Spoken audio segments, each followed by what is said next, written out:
The carriage had not even rolled to a full stop when Duke Edmund Hargrove threw open the door and stepped onto the gravel path of Aldenmere Hall with the kind of force that made the driver flinch and look away. It was a cold Tuesday morning in November 1871, and the fog that had followed him all the way from London sat thick and low over the hedgerows of the estate, as if even the weather had turned out to witness what was about to happen. Edmund did not look at the sky. He did not look at the pale and struggling light trying to push through the clouds above the east wing. He looked only at the heavy oak doors of the hall, and he walked toward them with his jaw set tight and his hands curled at his sides, because if he allowed himself to stop moving, even for a moment, something inside him might come apart that could not be reassembled. His son was dead. Arthur, his only son, 23 years old, born on a rainy April morning in a room on the upper floor of this very house, while Edmund had paced the corridor outside and prayed to a God he rarely spoke to. Arthur was dead. The word did not feel like a word. It felt like a stone dropped into a well with no bottom, the kind of fall that produced no sound because the depth had no end. Edmund had received the telegram in London 3 days ago, and he had read it 4 times while standing at his writing desk, and each time his eyes moved across those flat and terrible lines. Some part of his mind simply refused to accept them. He had not eaten since. He had barely slept. He had sat in the rocking carriage for 12 long hours, telling himself that when he arrived, when he saw the truth of it with his own eyes, and in his own house, he would know what to do. What he knew right now was this. His son had not simply died. His son had been taken, and the woman responsible for it was already inside this house, locked in a room on the ground floor, waiting. The butler, a stiff and silver-haired man named Cornelius, met Edmund at the front steps with a low bow and the expression of a person who had spent 3 days trying to hold a household together that was barely holding. He said nothing by way of greeting. Edmund did not want words. He handed his coat to a young footman without looking at the boy, and walked straight into the great hall. The great hall of Aldenmere was a long, high-ceilinged room, with dark wood paneling, and a fireplace at each end, wide enough for a dining table down its full length. Edmund had grown up in this room. He had played on the floor of it as a boy, while his father sat at the table, doing correspondence, and occasionally calling out that Edmund should read something useful.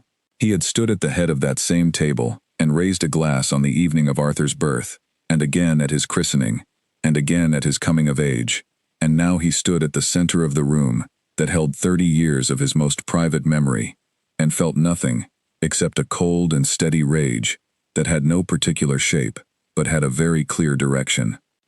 He turned to Cornelius, who had followed silently behind him. "Where is she?" "The ground floor holding room, Your Grace. 2 of the men are posted outside the door at all times." "Has she said anything?" "Very little, sir. She asked for water the first morning. She asked after the child on the second day. She has not asked for anything since." Edmund looked at the fireplace to his left. The fire was going. Someone had kept it burning, through 3 days of grief and chaos and uncertainty. The small, unremarkable thoughtfulness of that, the fact that the staff had continued performing their ordinary duties through all of it, made him feel, briefly, something other than rage. Then it passed, and the rage returned, steady and cold, and he was grateful for it, because it was easier to carry than the other thing. "Send for Dr. Weston," he said. "I want a complete written account of everything. The hour Arthur was found, the cause of death, the condition of the room, the condition of his body, the names of everyone present, everything. In writing. On my desk by this evening." "Yes, Your Grace. And bring me whatever Arthur left in his study. Every letter, every notebook, every paper he had on his desk or in his drawers. Put it all in my sitting room. I will go through it myself." "Of course, Your Grace." Edmund was already moving toward the far corridor when Cornelius spoke again, quietly, in the carefully controlled tone of a man who is not sure he should be speaking at all, but has decided he must. "Your Grace, there is one other matter." Edmund stopped walking, but did not turn around. "They found a child, sir, a boy. He was discovered in the storage room above the east corridor. One of the younger maids had been keeping him there and feeding him without telling anyone. Mrs. Hollis found out and took over his care 3 days ago. He is still there now.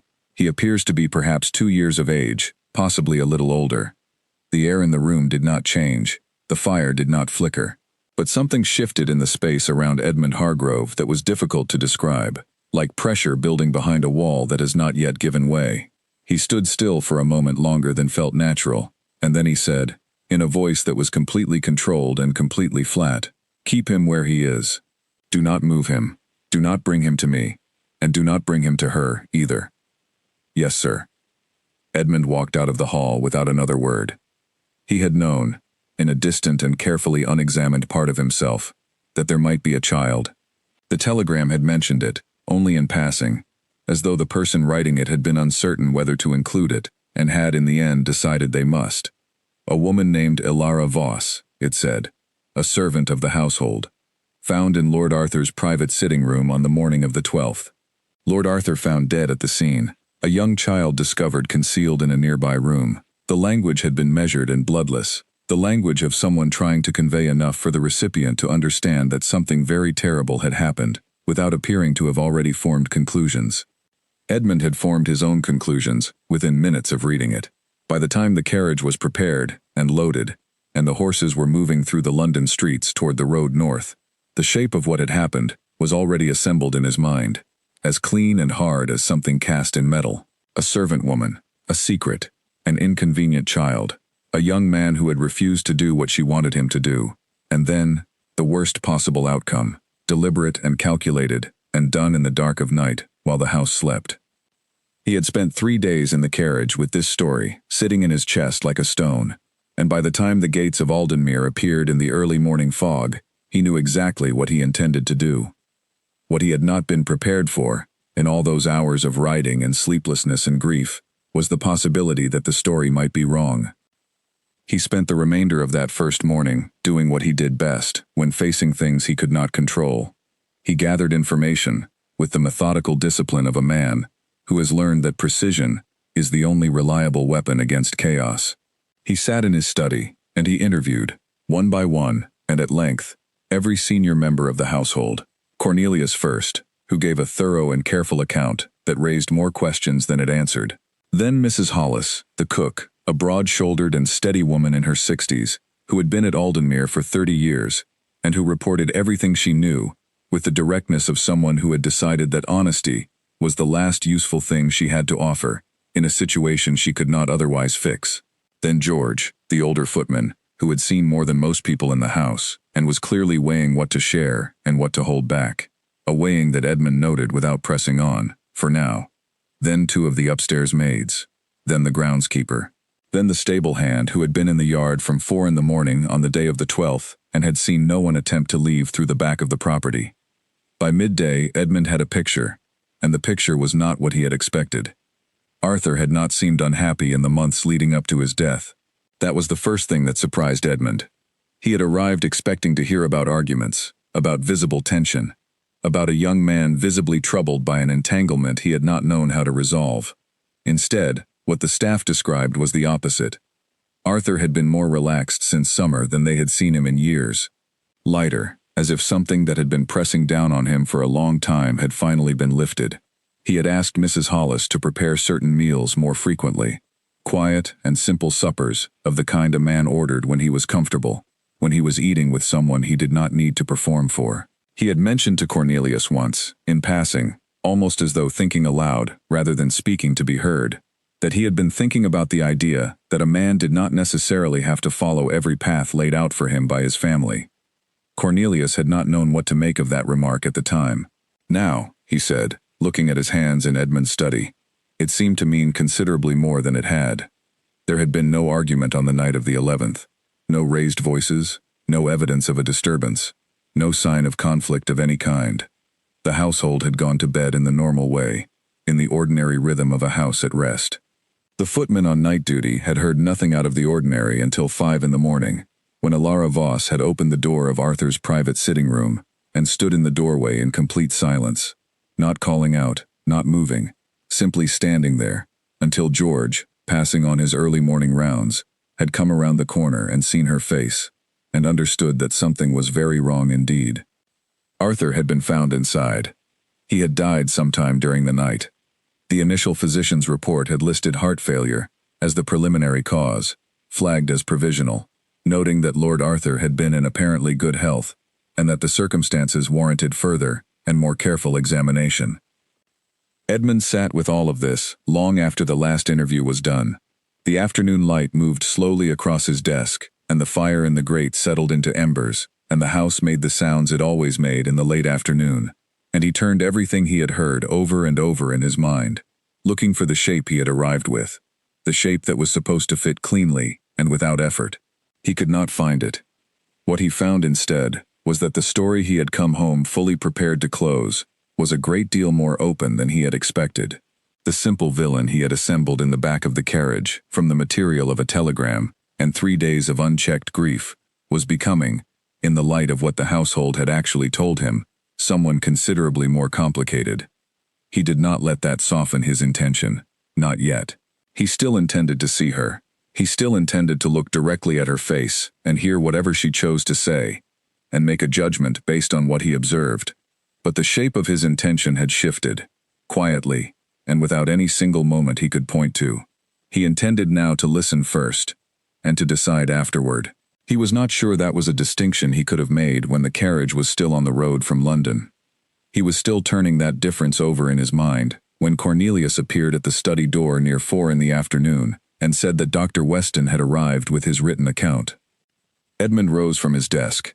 He pressed his fingertips briefly to its edge, an old habit from boyhood, the thing his hands did automatically when he needed to collect himself before walking into a room where the truth was waiting for him.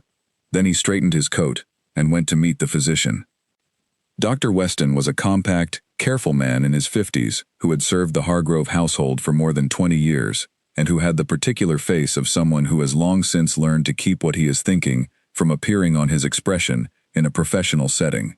He stood when Edmund entered the sitting room and offered his hand, and Edmund took it, and for a moment neither man spoke. "Your Grace," Dr. Weston said finally, "I am deeply sorry for your loss. Arthur was a good young man. I had known him since he was a boy." "Thank you, Weston." Edmund sat. "Tell me." Dr. Weston opened the leather folder in his lap.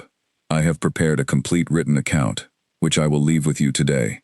But there are specific points I want to communicate to you directly before you read it."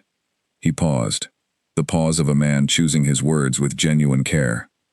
The preliminary report filed by the local physician listed heart failure as the cause of death.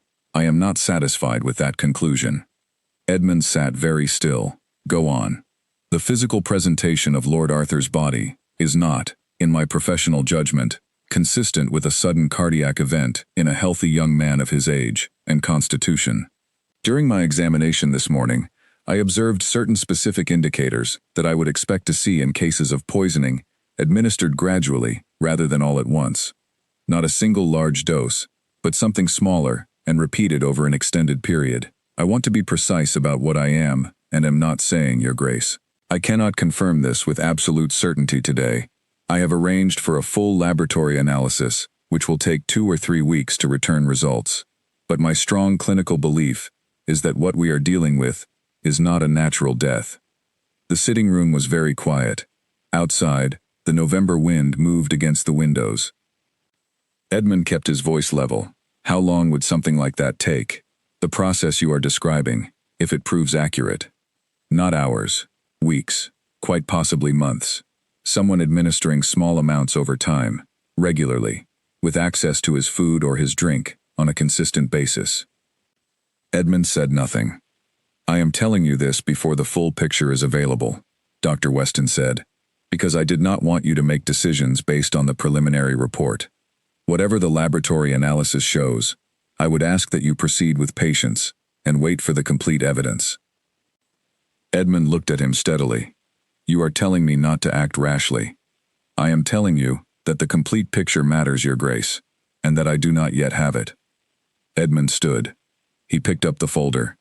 "I appreciate your directness, Weston. I always have." He paused at the door. 2 or 3 weeks, perhaps a little longer. Then we wait." He carried the folder back to his study and stood at the window and looked out at the garden, going gray, in the early dark of November, and he thought about what the phrase, regular access, actually meant. Not access once, not an opportunity taken in a single night, but access that was consistent and unremarkable, and part of the rhythm of ordinary life in a household, the kind of access that no one would think to question or remember afterward. He thought about who in this house had that kind of access to everything Arthur ate and drank. He thought about Ilara Voss in the room at the end of the corridor. He thought about the child in the East Wing. He thought about the lighter, more relaxed Arthur that the staff had described, a young man who had said out loud that he was reconsidering the paths laid out for him. And then he thought about who else in this house might have had reason to want that reconsideration stopped. He pressed his thumb against the edge of the folder and looked at the garden, now almost fully dark, and the fog coming in slow and steady over the hedgerows, and the lights of Aldenmere beginning to glow in the windows of the rooms where people were going about the ordinary work of the evening. The fire in the great hall would be tended, the kitchen would be producing supper, the horses in the stable would be settled for the night. Somewhere in the East Wing above him, a child of approximately 2 years was being cared for by a cook who had worked at this house for 3 decades, and Edmund could not yet make himself go up there. Not yet. But he would go to Ilara Voss in the morning. He would go in and sit across from her and listen to everything she said. He would not carry the verdict into the room with him. He thought he could manage that much. Outside, the fog settled over everything, and the night came down over Aldenmere Hall, and the house held its grief in the particular way old houses held things, deep in the walls and the floors and the air, in a silence that was not emptiness, but something much heavier than that. Arthur's room remained closed and dark. The fire in the great hall continued to burn, tended by hands that had been tending it for years, reliable in their care long after the person who had asked for that care was gone. Ilara had not slept properly in 4 days.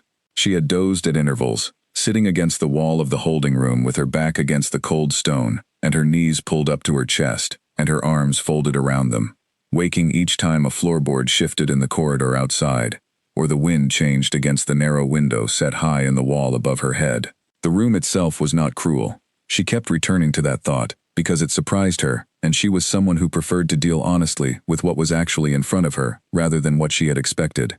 The room was plain. Stone floor, a narrow cot against one wall, a single wooden chair pushed into a corner, a ledge where someone had placed a candle that had been replaced twice in 4 days, which meant someone was actively maintaining her care even now, while everyone in the house believed the very worst of her. During the day, there was sufficient light from the high window, gray and cold, but enough to see by. At night, there was the candle, small and steady, and the weight of the dark beyond it.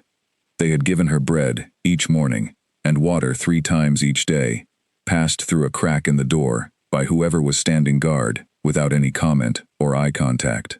Mrs. Hollis had sent down a thin wool blanket on the second night, without explanation or note, just the blanket folded and pressed through the door by a pair of hands Ilara recognized as belonging to one of the kitchen girls. Ilara had taken it without comment and wrapped it around her shoulders and sat back against the wall and thought, as she had been thinking almost continuously since the door was first locked behind her, about Oliver. His name was Oliver. He was 26 months old, and he had dark hair that stood up slightly at the crown no matter how she smoothed it, a peculiarity he seemed entirely unbothered by, and which she had privately given up trying to correct. He had, in the weeks just before everything collapsed, begun stringing 2 words together, with increasing confidence and clear intent. He said bread more in a tone that fell somewhere between request and command, decisive and unhesitating. He said where Mama at odd moments that had nothing to do with her absence, in the middle of play, in the bath, sometimes in the dark before sleep, as if the question surfaced in him naturally and could not be held back. He said no sleep, with such complete and solemn conviction that Ilara had on more than one occasion been forced to turn her face away so that he would not see what his certainty did to her. She did not know exactly where he was. She knew that Mrs. Hollis had him. She knew this because George, the older footman, had told her through the door on the second morning, speaking quietly and quickly in the deliberate tone of a man who is doing something he believes is right and is not entirely certain he will not face consequences for it. He had said the boy was safe, that he was being fed properly, that Mrs. Hollis was personally overseeing his care and would continue to do so. Then he had stopped speaking, and Ilara had heard him standing there for a moment, in the silence on the other side of the door, before his footsteps moved away. She had said thank you into the space where he had been standing. He had not answered, but he had paused before leaving, and she had taken that pause as something, and she had held it in the days since the way you held things, when they were the only small warmth available. The morning of the 5th day, she became aware that the house above her was behaving differently. More footsteps, and with a purposefulness that was distinct from the ordinary domestic traffic of a household. The deep resonant sound of the front doors, which she could not see, but had learned to identify in the bones of the walls around her. The muffled crunch and scrape of carriage wheels on gravel. Voices that were too far away to resolve into words, but whose urgency was audible, even through stone and distance. She knew what it meant. She had been expecting it. Cornelius had told her, on the very first day, speaking through the door with careful formality, that the Duke had been sent word in London and would return to Aldenmere as quickly as the road permitted. She had asked no questions. She had simply noted the information and spent the days since then waiting and trying to think as clearly as it was possible to think when fear was present in the room with you. The difficulty with fear was proportion. In the right measure it sharpened everything, forced the mind to be precise when precision was what was needed. In the wrong measure it made you say things that sounded defensive even when the truth was entirely on your side, and the sound of defensiveness was indistinguishable from the sound of guilt to someone who was already looking for guilt. She could not afford that. She needed to be heard clearly, and to be heard clearly she needed to be calm, and to be calm required holding the fear in its useful proportion and not allowing it to grow into something that took over the part of her mind that needed to stay sharp. She was not guilty. She knew what she knew. She had been in that room, and she had seen what she had seen, and the truth of it was complete and whole inside her, even if no one else yet possessed the information to understand it. The truth did not need to be defended with performance. It only needed a person willing to look at it directly, and without the interference of a conclusion they had already reached. She was not certain the Duke would be that person. From everything she had observed of Duke Edmund Hargrove during the 2 years she had worked at Aldenmere, he was a man who moved through the world with very great certainty. He was not unkind, strictly speaking. He was simply someone who had lived for so long inside a structure of authority and expectation and established social order that he had stopped being able to notice things that did not fit within that structure. Arthur had told her once, in the particular way he had of discussing his father, with a mixture of genuine affection and a resignation so long-standing it had become something close to peace, that his father was a good man, who had been taught, very thoroughly and from a very young age, to believe that being good and being correct were the same thing. When they were not the same thing, Arthur had said, his father struggled in ways he never fully admitted to. Ilara had thought about that description many times in the days since the door was locked. She was thinking about it again when she heard the footsteps stop outside her door. 2 sets. The heavier ones were familiar, the guard who had been posted there since the first morning. The other set was different, slower, more measured, more deliberate. The footsteps of a man who was deciding something with every step he took and had not yet arrived at his decision. The lock turned. The door opened. Duke Edmund Hargrove was taller than she remembered him being, or perhaps it was simply the effect of the door frame behind him that made him seem larger than the room could comfortably contain. He was dressed in dark clothes, and he looked like a man who had not slept in several days, which she believed was accurate. His face was composed with the specific effort it took to compose a face when what you were feeling underneath it was large enough to fill a considerable space. He looked at her for a moment without speaking, and she saw him take in the room, the cot, the blanket, the untouched tray from that morning, the candle, and finally her, standing up from the cot. She stood because she had decided, in the days of waiting, that she would not meet this conversation from a seated position. Not from defiance. Defiance was a luxury available to people who had options she did not have, but from a simple practical understanding that composure required a certain physical arrangement of the body, and standing was part of hers. He sent the guard away with a single gesture, and the footsteps receded down the corridor, and then the two of them were alone in the small stone room, and the room became smaller, in the way rooms do when the people inside them are carrying something significant between them, even if neither of them yet fully understands the shape of what they carry. "Sit down," he said. "I would rather stand, Your Grace." He considered that. His jaw made a small, barely visible adjustment.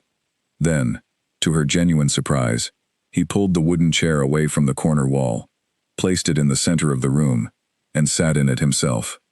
She had not expected that, Most men in positions of power over someone did not sit when the person they were interrogating was standing. It was a small choice, but it changed something about the air of the room, something real if difficult to name. "I am going to ask you questions," he said, looking at her with the direct steadiness of someone who has made a decision to be direct and is honoring it. "I want honest answers. I have already spoken at length with the household staff, and I have spoken with the physician. I have read whatever documentation exists. I am not here to close a case I have already decided. I am here to understand what actually happened." Alara looked at him for a moment. The steadiness of his voice surprised her. She had braced herself for anger, or for the performance of authority doing the work that anger would otherwise do. She had not prepared for this. "All right," she said. "How long had you known my son?" "I came to Aldenmere in March 2 years ago, employed in the laundry. I met Lord Arthur in October of that year. He dropped something in the corridor near the library. I picked it up. That was the first time we spoke." "And what followed from that meeting?" She thought about how to answer this accurately, rather than safely. "He sought me out afterward, several times over the following weeks. He wanted conversation. He wanted to talk about books, and about ideas, and about things that were not the things he was generally expected to think about. I was honest with him in a way I suspect he was not accustomed to." "What do you mean by that?" "In my experience, people of his position are rarely spoken to honestly. The people around them tend to say what is useful rather than what is true. I did not make that calculation. I said what I actually thought. I believe it was part of what interested him in spending time with me." Edmund watched her with an expression she was still reading, something careful and genuinely attentive below the surface of it. "And the attachment that developed between you over time. Did you encourage it?" She met his eyes directly, because looking away would sound like evasion. "He encouraged it. I was cautious. I understood what the risks were, for both of us, and then for the child, once I knew there would be one. But Arthur was persistent in the particular way of a person who is gentle in his persistence. He was not forceful. He was simply present, consistently and sincerely present, and I found over time that I genuinely valued his presence in my life." "You loved him?"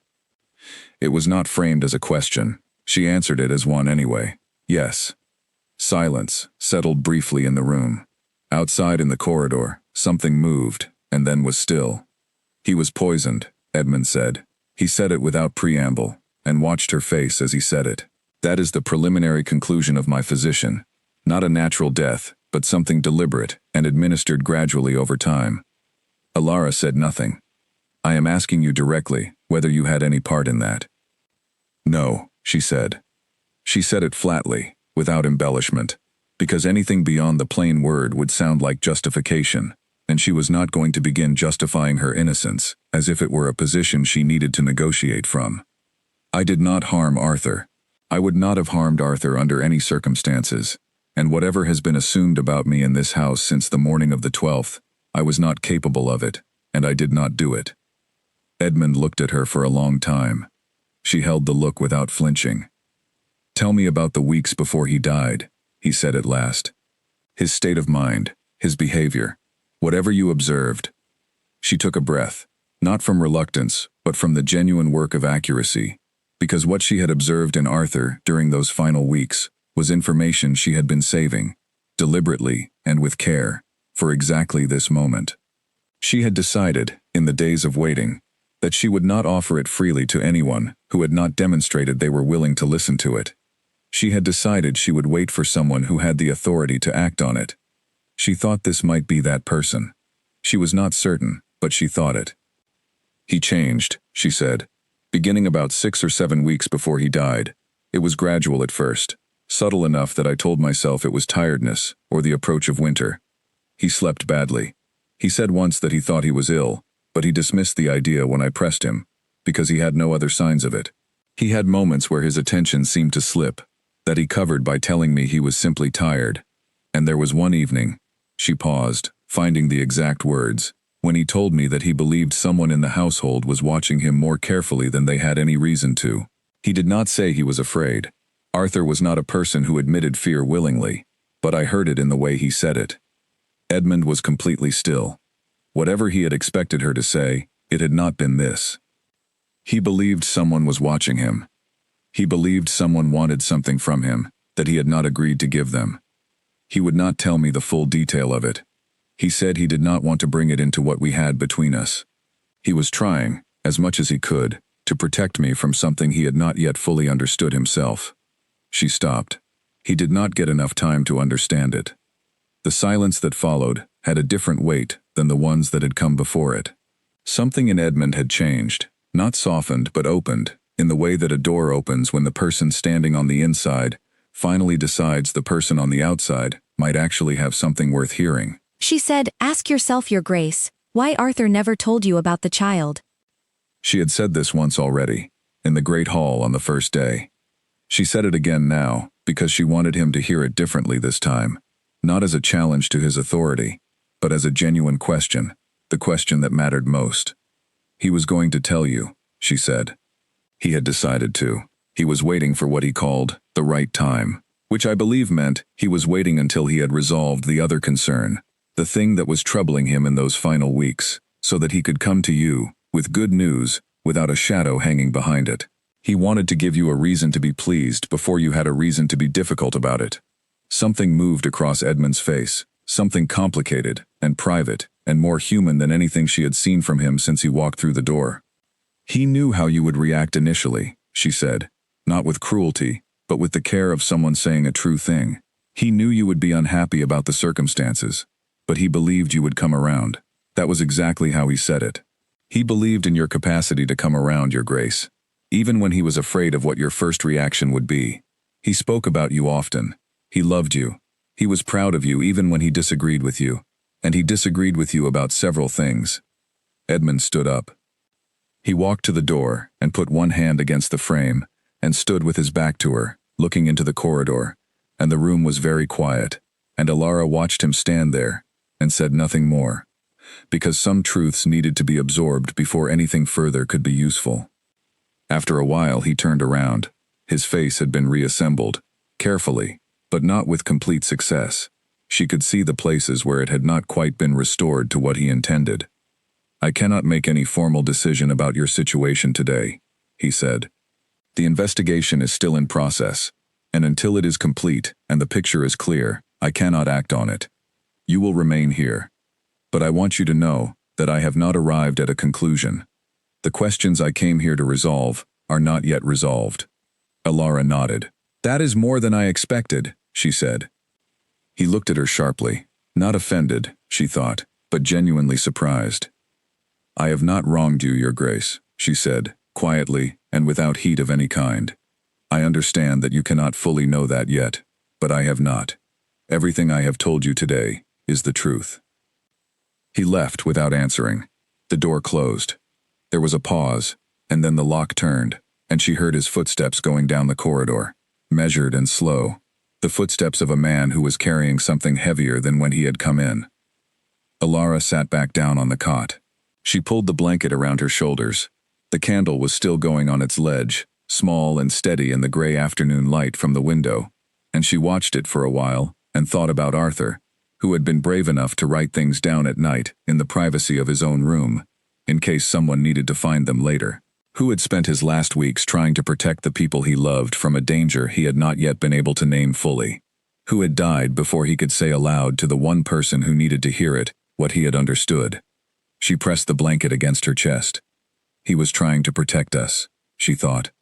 Right up until the end, with what he had, he was trying. She stayed there for a long time, and then she straightened up and set her hands in her lap and sat with her back very straight against the cold wall, because she was still inside the story, and the story was not finished yet, and she had not come this far by treating the opening of a door as if it were the ending. The east corridor of Aldenmere Hall was the oldest part of the house, built in a previous century when stone was laid thick and windows were placed high and narrow, more for protection than for light. The walls there were heavier than anywhere else in the building, the floors slightly uneven from decades of settling, and the light that came in through the deep-set windows arrived at an angle that made everything along that corridor look as if it were leaning gently toward the garden. Mrs. Hollis had worked in that part of the house for long enough that she no longer registered the lean. She registered most other things with considerable accuracy. She had noticed, for instance, exactly when Lord Arthur had begun to change. She could place it precisely, Thursday the 6th of September. She remembered the date because it was her day for liver broth, which she prepared every other week for the household stock, a task she performed with the kind of settled competence that left the front of her mind available for noticing other things. Lord Arthur had come into the kitchen that morning, at an hour when he rarely appeared. He was not the type of man to wander the ground floor of his own house without a clear and specific purpose. He had a purpose that morning too, though he dressed it carefully, in the manner of someone who had decided that casualness would be more effective than directness. He had come to ask whether she could arrange to have his evening supper for the next several days sent up to his rooms through the dumbwaiter from the kitchen directly, rather than coming through the main service route from the dining room as it normally did. She had asked why, which was her right in her own kitchen, and which Arthur had always accepted as such. He had said he was simplifying his arrangements for a while. He had said it the way a person says something when they want the statement accepted exactly as stated, and have already decided they will not be elaborating further. She had looked at him with the frank, assessing regard she had applied to Hargrove men for 3 decades, and he had looked back with the specific expression that was particularly Arthur's, the one that acknowledged she was thinking something without pretending she wasn't, and trusted her enough to accept that without requiring her to keep her thoughts hidden. She had told him she would manage it without any difficulty. She had sent his suppers through the dumbwaiter for 3 evenings, and then on the 4th, the arrangement had simply lapsed without any explanation, and she had not asked about the lapse, because not asking was also her right, and was sometimes the more useful response. She had not told the Duke about this when he questioned her, not because she was withholding it deliberately, but because he had not asked the specific question that would have led to it. He had asked whether Lord Arthur's behavior had changed in the weeks before his death, and she had said yes, in general terms, and he had seemed to take that as sufficient, and had moved forward to his next question. She had not volunteered the kitchen detail, because she was not yet certain what it actually meant, and Mrs. Hollis had a lifelong and firmly held discomfort with offering interpretations she could not be fully confident of. She preferred facts. She preferred to deal in what she could verify, and leave the meaning of it to the people whose position it was to determine meaning. What she could verify right now, with complete certainty, and without any need for interpretation, was that the boy sleeping in her lap had Arthur Hargrove's jaw. She had watched that jaw on 3 generations of Hargrove men. She had seen it on the grandfather, stern and uncompromising in his old age.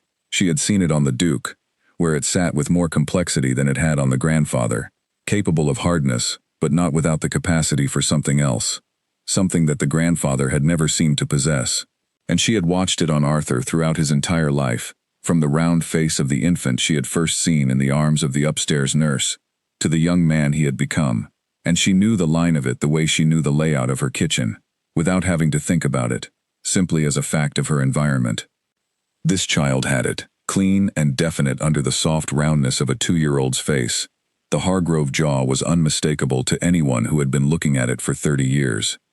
She had not said this to anyone. It was absolutely not her place to say such a thing. Her place was to keep the boy fed and warm and settled, which she was doing, and to ensure that he was not frightened, which she was also doing, largely by treating everything that was happening around him with the same calm practicality she brought to the kitchen fire going out, or a delivery arriving late. Children took their register from the adults nearest to them, in Mrs. Hollis's considerable experience, and if the nearest adult maintained the impression that things were unusual but manageable, the child would generally accept that impression. Oliver had accepted it. He was confused, and he asked for his mother periodically with the specific persistence of a child who will not forget and will not be redirected. But he was not in distress. He was eating. He was sleeping. He was conducting what appeared to be systematic investigations of every corner of the storage room that she had converted, with the practical efficiency of 30 years of improvisation, into something that functioned tolerably as a temporary nursery. She looked down at him sleeping and pulled the blanket more securely around his shoulders. Below her, the house was active. She could hear it, in the way sound moved through the old building, the particular quality of movement and footfall that indicated a household reorganizing itself around a significant presence. The Duke was back. She had heard the carriage that morning, had heard the doors, had heard the movement change in quality throughout the ground floor. She had not gone down. Her job was here, and here she stayed. Edmund, meanwhile, was in his study with Arthur's letters. He had begun with the formal correspondence, the letters addressed to other people, the professional documentation of a young man managing the responsibilities he was gradually taking on. These were in good order and told him nothing unexpected. Correspondence with solicitors handling estate matters, with tenant farmers in the eastern properties, with a solicitor in London about a matter of insurance on some of the family's northern assets, and 3 or 4 letters to friends at other houses, socially proper and without anything of significance. He had gone through these methodically and set them aside and turned to the other category. The other letters were something different entirely. There were 7 of them, short, in Arthur's handwriting, which had never quite grown out of the careful character it had developed in the schoolroom. Precise, slightly formal, the writing of a person who had been taught that presentation mattered. Edmund spread them on his desk and read them in the order they appeared to have been written, working from the freshness of the ink and the condition of the paper. The first was dated approximately 3 months before Arthur's death. It read, "I have noticed again today the way certain conversations change when I enter a room. I have been observing this for over a month now, and I want to be honest with myself about whether I am constructing a pattern that is not actually there. It is possible. I understand that grief and pressure can make a person see shapes in things that are simply ordinary, but I do not believe that is what I am doing. I believe something is being arranged around me that I am not supposed to be aware of." Edmund read it twice before moving to the second. "The estate accounts for the Millbridge property contain figures that do not correspond to what I was told at the last review meeting. I have checked the discrepancy twice now. The numbers are not straightforwardly wrong. They have been adjusted in a way that would survive casual examination and even reasonably careful scrutiny. I only noticed the problem because I happened to remember a specific figure from an earlier document, and it did not match what I was seeing now. I have not raised this with anyone yet. I want to understand what I am actually looking at before I say anything at all." Edmund felt something cold move through his chest. He picked up the 3rd letter. "I believe it is Casson. I have no proof yet, and I am being very careful about that. I am not willing to name a man without something solid to support it. But when I look at the pattern of what I have observed, the accounts, the access, the particular way certain information moves through the household, the shape of it points toward him. He is the only person who has consistent access to the estate papers and to my meals and to my personal correspondence, and he has been in that position long enough to understand exactly how the whole system of the household operates. I may be wrong. I need more time." Edmund put down the 3rd letter. He sat for a long moment and looked at the fire, which had settled into a deep and steady burn, the kind that required no attention, that simply continued reliably on its own. Casson was Arthur's valet. He had been with the Hargrove household for 9 years. He was a quiet man, competent, in his late 30s, slightly built, with the kind of manner that made people describe him as unobtrusive, which meant they did not particularly think about him when he was present, and did not particularly notice his absence. Edmund had approved his appointment from a recommendation he had received through a professional contact, and had, in 9 years, had no particular reason to reconsider that decision. He had given Casson no more or less thought than he gave any other member of the household who did their work correctly, and without requiring active management. He picked up the 4th letter. "I have changed how I am eating. I am taking less from the meals that come through the normal service route, and more from things I obtain directly from the kitchen. I spoke to Mrs. Hollis, and asked her to send things up through the dumbwaiter for a few days. I gave her no explanation. She asked once, accepted my deflection with the dignity she applies to everything, and arranged it without further comment. I feel better for the change. I think that itself is information. I am being cautious. I want to record this here in case someone needs to know it later. I am aware this might look unusual if found out of context, but I would rather write it down and have it seem unusual than not write it down and have it matter." Edmund read that paragraph 3 times. Each time the meaning sat heavier. He had sat in a room with Alara Voss, and she had told him that Arthur believed someone in the household was watching him too closely. She had told him that Arthur had not wanted to bring the concern into the life they shared. She had told him that Arthur was intending to come to Edmund when he understood the full shape of things, so that he could bring good news alongside the difficult conversation, rather than arriving with only difficulty. He had listened to all of that, and had set it in a part of his mind to be examined later, which was what he did with things he was not yet ready to fully accept. He was no longer setting it aside. He picked up the 5th letter. "I have not told Alara everything I suspect. I have told her enough that she knows I am concerned about something, but I have not given her the specific details of what I believe is happening or who I believe is responsible for it. This is not about keeping things from her. She has my complete trust. This is about protecting her. If I am right about Casson, then the less she knows in concrete terms, the less reason anyone has to involve her in what I believe this is actually about. She is not part of the estate. She is not connected to the accounts or the properties or any of it. I want to keep it that way for as long as I can. The 6th letter read, I have decided I will go to my father. I have enough now that I believe he will take it seriously. I have been putting this off for reasons that have nothing to do with the evidence, and everything to do with other things I am not yet ready to address, but that delay is no longer reasonable. I will go to London, or if that cannot be arranged quickly enough, I will write. I will do it before this month ends. The month had ended. Arthur had not gone to London. Arthur had not written. Something had changed between the writing of that letter and the night of the 11th of November, and Edmund did not yet know what that change had been, or why it had happened, but he was going to find out. He picked up the 7th and final letter. It was different from the others in character, shorter, more deliberate, written not with the exploratory quality of a mind working something through, but with the precision of a person recording what they have already decided, in case there is no longer an opportunity to say it in any other form. If something should happen to me before I am able to speak with my father directly, I want whoever reads this to know that I believe the answer is Casson, and that the records that support that belief are in the account ledger cabinet in the estate office, in the 2nd drawer, behind the false bottom panel that has been there since my grandfather had the cabinet built. The specific figures I noticed and the corrections I marked are in pencil in the left margins of the relevant pages. Elara did nothing wrong. Oliver did nothing wrong. They should be protected, not treated as though they are the problem, because they are not the problem.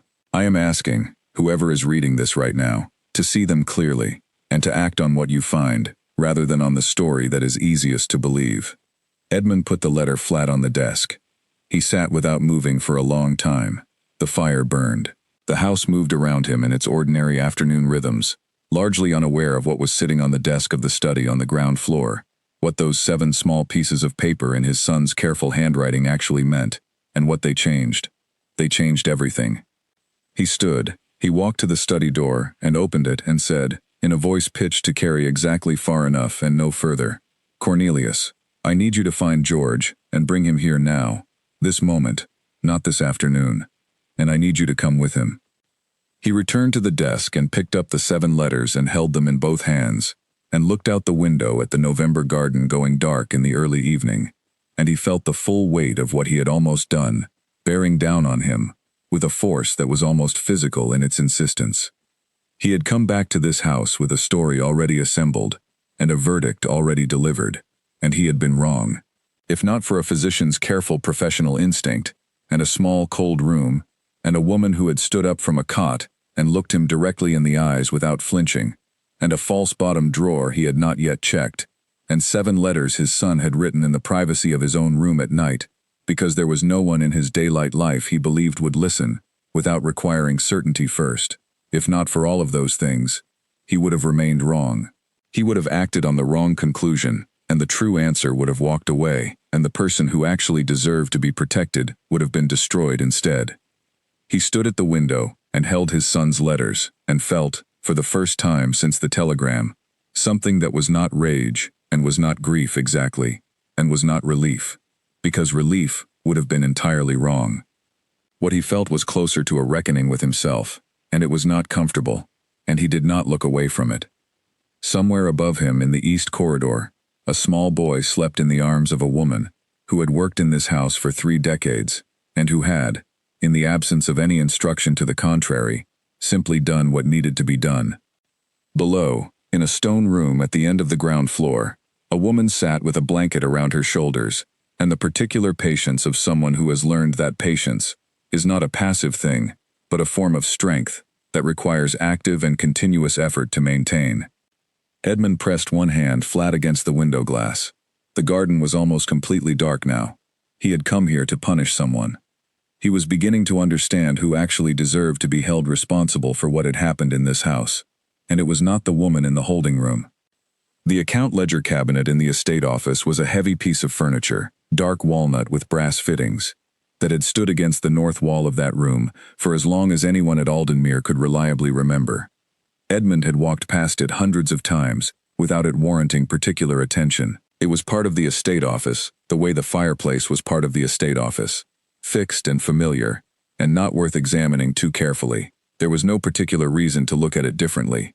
Arthur had given him a reason.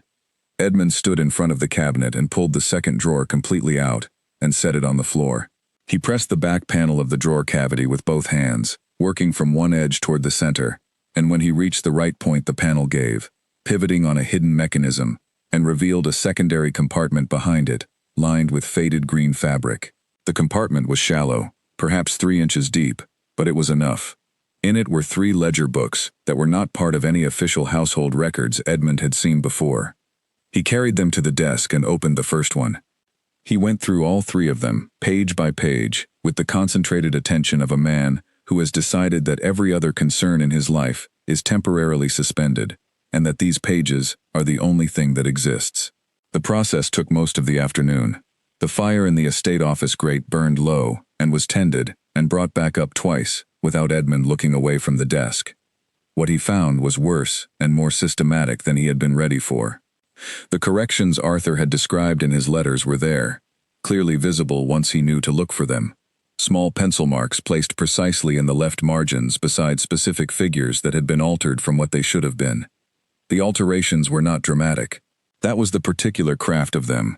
Each individual change was small enough that it would pass any inspection that was not specifically looking for it, and the figures involved would shift only slightly, before being absorbed into larger categories, where the individual numbers mattered less than the aggregate. Money moved from the Millbridge property accounts into a line item labeled maintenance reserves, which was entirely legitimate as a category. The problem was that when Edmund traced the actual maintenance expenditure recorded elsewhere against the amounts claimed in the reserves, there was a gap, a significant and growing gap. Money that existed on paper could not be accounted for by any actual work performed or any actual material purchased. He kept going. He went through all 3 ledgers in sequence, checking the figures against each other and against his own memory of what the actual estate expenditure had been over the corresponding periods.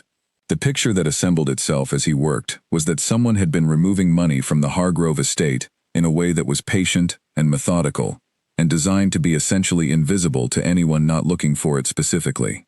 The amounts were individually modest, aggregated over the period the ledgers covered, which appeared to be several years at minimum. They became very substantial indeed.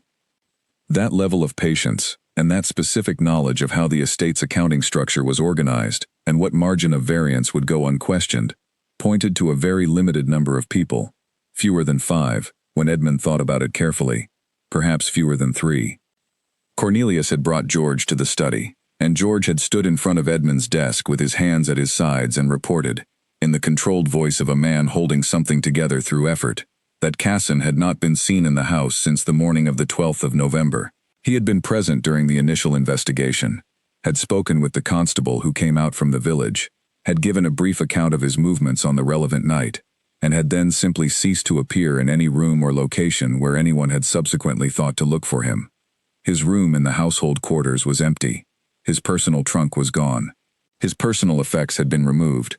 His absence had not been noticed immediately, because a valet whose employer was dead, and whose employer's household was in crisis, was not expected to be conspicuously present in the ordinary domestic areas of the house, and several days had passed before someone thought to actually check whether he was there at all. He was not. Edmund listened to this and felt something settle inside him that was not peace and was not relief, but was the particular clarity of a man who has identified the correct question and understands that the answer is close, and that finding it is now a matter of method rather than mystery. He sent word to London by 3 different riders, each carrying a separate communication. One went to his primary solicitor, one went to a second legal firm he maintained for matters he preferred to keep separate from his primary counsel. The third went to a private inquiry firm he had used once before, in connection with a disputed property boundary in the north, whose discretion he trusted, and whose methods he had found to be effective, without being unsuitable. He wrote each letter himself, and sealed each one with his personal seal, and gave each rider specific verbal instructions about priority and timing. He instructed Cornelius to secure all exits from the property and to account for every member of the household staff by name by the end of the day. He told George to go to the estate office and remove everything in the ledger cabinet, not just the hidden compartment, everything, and bring it to his study without speaking to anyone about what he was doing or why. Then he did something that he had not planned to do and that surprised him when he found himself doing it. He walked to the ground floor corridor and stopped outside the holding room door. He stood there for a moment, not because he was uncertain about opening it, but because he was making himself be certain about why he was opening it and what he intended to say when it was open. Then he raised his hand and knocked. There was a pause, brief and composed, and then Alara's voice said, from the other side of the door, "Yes." He unlocked it and pushed it open and looked at her. She was sitting on the cot with the blanket around her shoulders, and the morning food tray still untouched on the floor beside her feet. She looked at him with the same quality of attention she had brought to every exchange they had had, watchful and steady, and completely without the desperate eagerness to please that people in powerless situations sometimes displayed when authority entered their space, as if they believed that helpfulness or warmth might be exchanged for safety. She displayed none of that. She simply looked at him and waited. "I want to tell you something," Edmund said. "I cannot give you the complete account today, because there are still things in process that are not yet resolved, but I want you to know that the direction of this investigation has changed significantly." She watched him. "I found letters," he said. "Arthur wrote them over the months before he died. He was keeping a record of what he had observed and what he suspected, in case he did not have the opportunity to say it directly." Something moved in Alara's expression. Not surprise. It was not quite surprise. It was the particular easing of a person who has been carrying the knowledge of something for a long time and has been waiting for someone else to find their way to it, and who feels the weight shift when that finally happens. "He told you about Casson," she said. Edmund looked at her carefully. He named a suspicion, yes, with that name.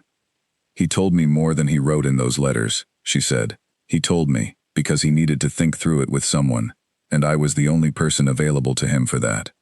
Arthur was not willing to name someone without evidence. He understood what accusations cost, but he talked through what he was finding with me, over weeks, in pieces as each piece became clear to him. She went through it with the precision and order of someone who had been holding the information carefully and waiting for exactly this opportunity to give it to the right person. She told him about the specific conversations in the dark, the ones where Arthur was working through the problem out loud, needing a person to think against the way a person sometimes needs that. She described the specific nature of the Millbridge figure discrepancy, which matched precisely what Edmund had found in the ledgers. She described Arthur's decision to eat from the kitchen as a precaution, not because he was certain he was being harmed, but because he was the kind of person who took careful precautions when certainty was not yet available.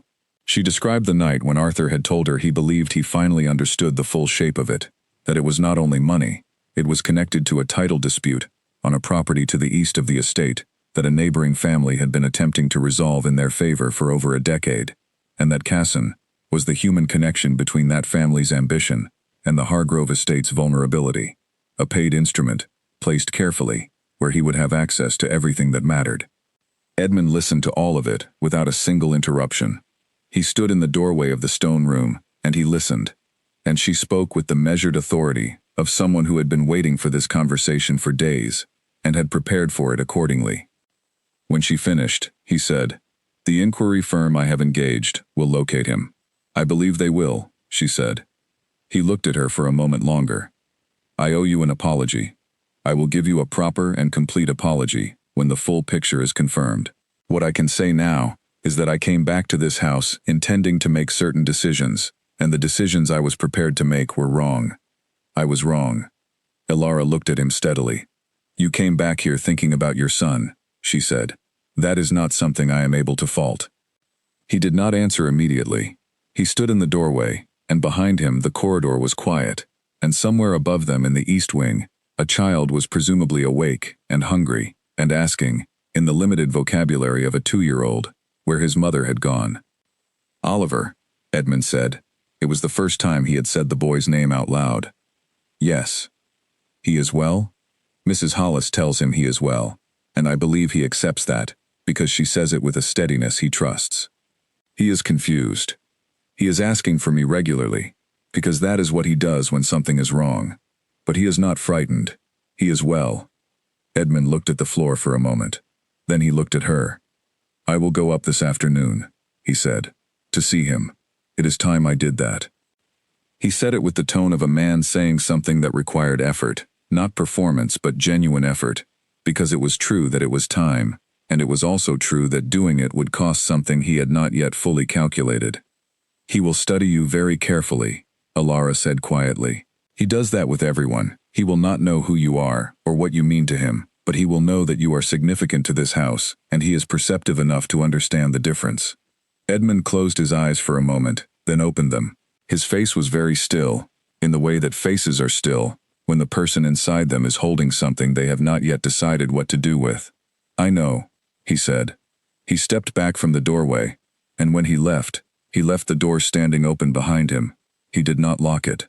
The key remained in the lock from the outside, and the door was open, and the corridor beyond it was empty. Alara sat and looked at the open door for a long moment. She stood up from the cot and walked to the frame and put her hand against the cold stone of the door frame and stood in the threshold. She did not go out. She stood there and listened to the house around her. The sounds of Aldenmere in the late afternoon, the footsteps in the corridors above, the distant activity of the kitchen, the way sound moved through stone walls at the end of a November day, and she stood very still in the threshold, and breathed, and thought about Arthur writing in his private room at night, writing to whoever might need to find it later, writing because he could not trust the daylight with what he knew. She thought about a boy in a room above her who had his father's jaw and her eyes, and who was asking for her every few hours, because that was what he did when things were wrong, and he was right to ask. She thought, he tried to protect us.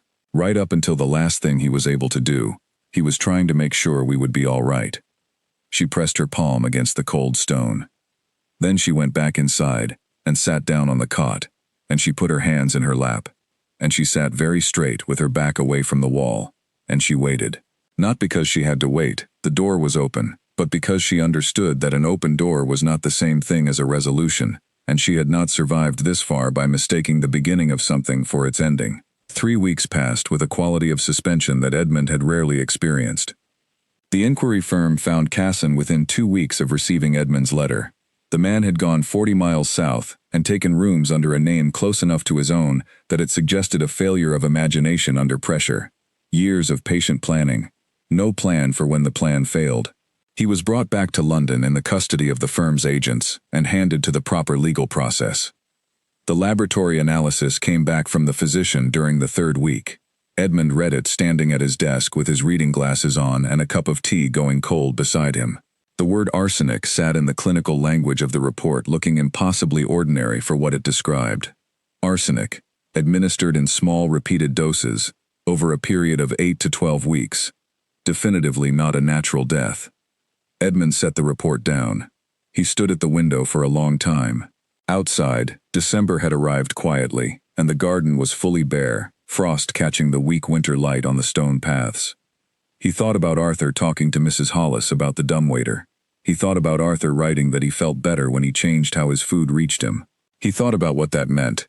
Arthur had noticed something was wrong, had taken a precaution, had even felt the improvement, and someone had found a way around that precaution, or had waited him out, or had found another approach entirely. He stood at the window, and the weight of it pressed on him, with no shape and no direction, just weight. He arranged, through Cornelius, for Alara to be moved from the holding room to a proper set of rooms in the south wing. He did this directly, and without ceremony. The household noted the change without comment, the appropriate response. He went to see Oliver that first afternoon, as he had told Alara he would. He went alone. He climbed to the east corridor and knocked on the frame of the storage room, and Mrs. Hollis opened the door and stepped aside without a word. Oliver was on the floor in the center of the room, with several wooden objects arranged around him in what appeared to be a deliberate configuration. He looked up when Edmund entered, and gave him the kind of complete and unhurried attention that very young children reserved for people they found genuinely interesting. He was not frightened, he was not awed, he was conducting an assessment with the full resources available to him, and he was willing to take all the time required. Edmund sat on the low stool that Mrs. Hollis placed silently behind him. They looked at each other for several minutes without speaking. Oliver gave the assessment its proper time, without any evident concern about whether it was taking longer than expected. After a while, Oliver picked up one of the wooden objects near him, held it out toward Edmund. Edmund took it. He turned it over in his hands, a smooth, rounded piece of wood, dark from handling. He held it back out, and Oliver took it and placed it very deliberately back in its position, in the arrangement on the floor.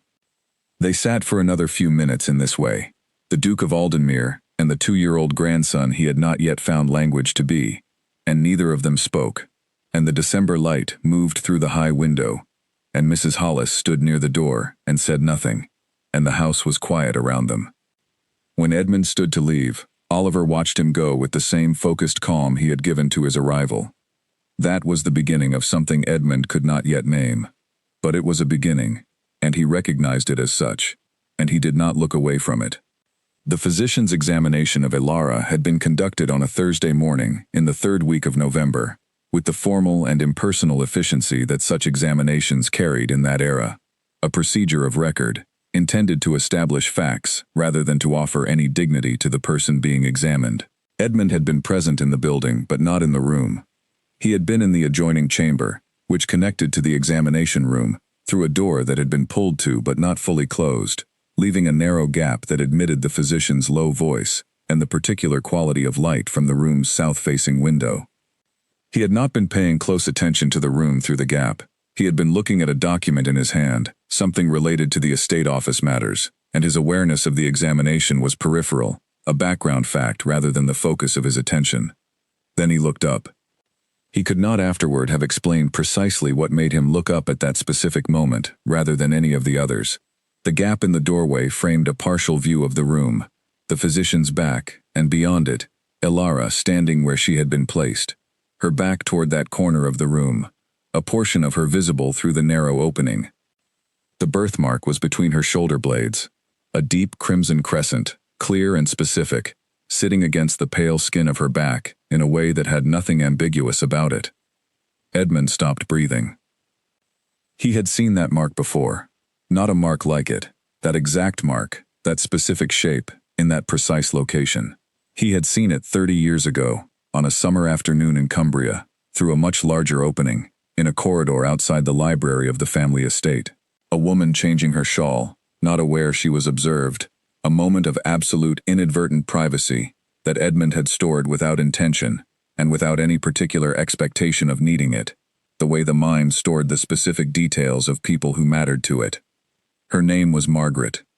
She had been 22 years old that summer, and she had worked at the Hargrove family estate in Cumbria as a seamstress and general assistant, and she had been— Edmund stood very still in the adjoining room, with the document still in his hand, and did not move. She had been the most important person in his life for 3 years, before she was gone.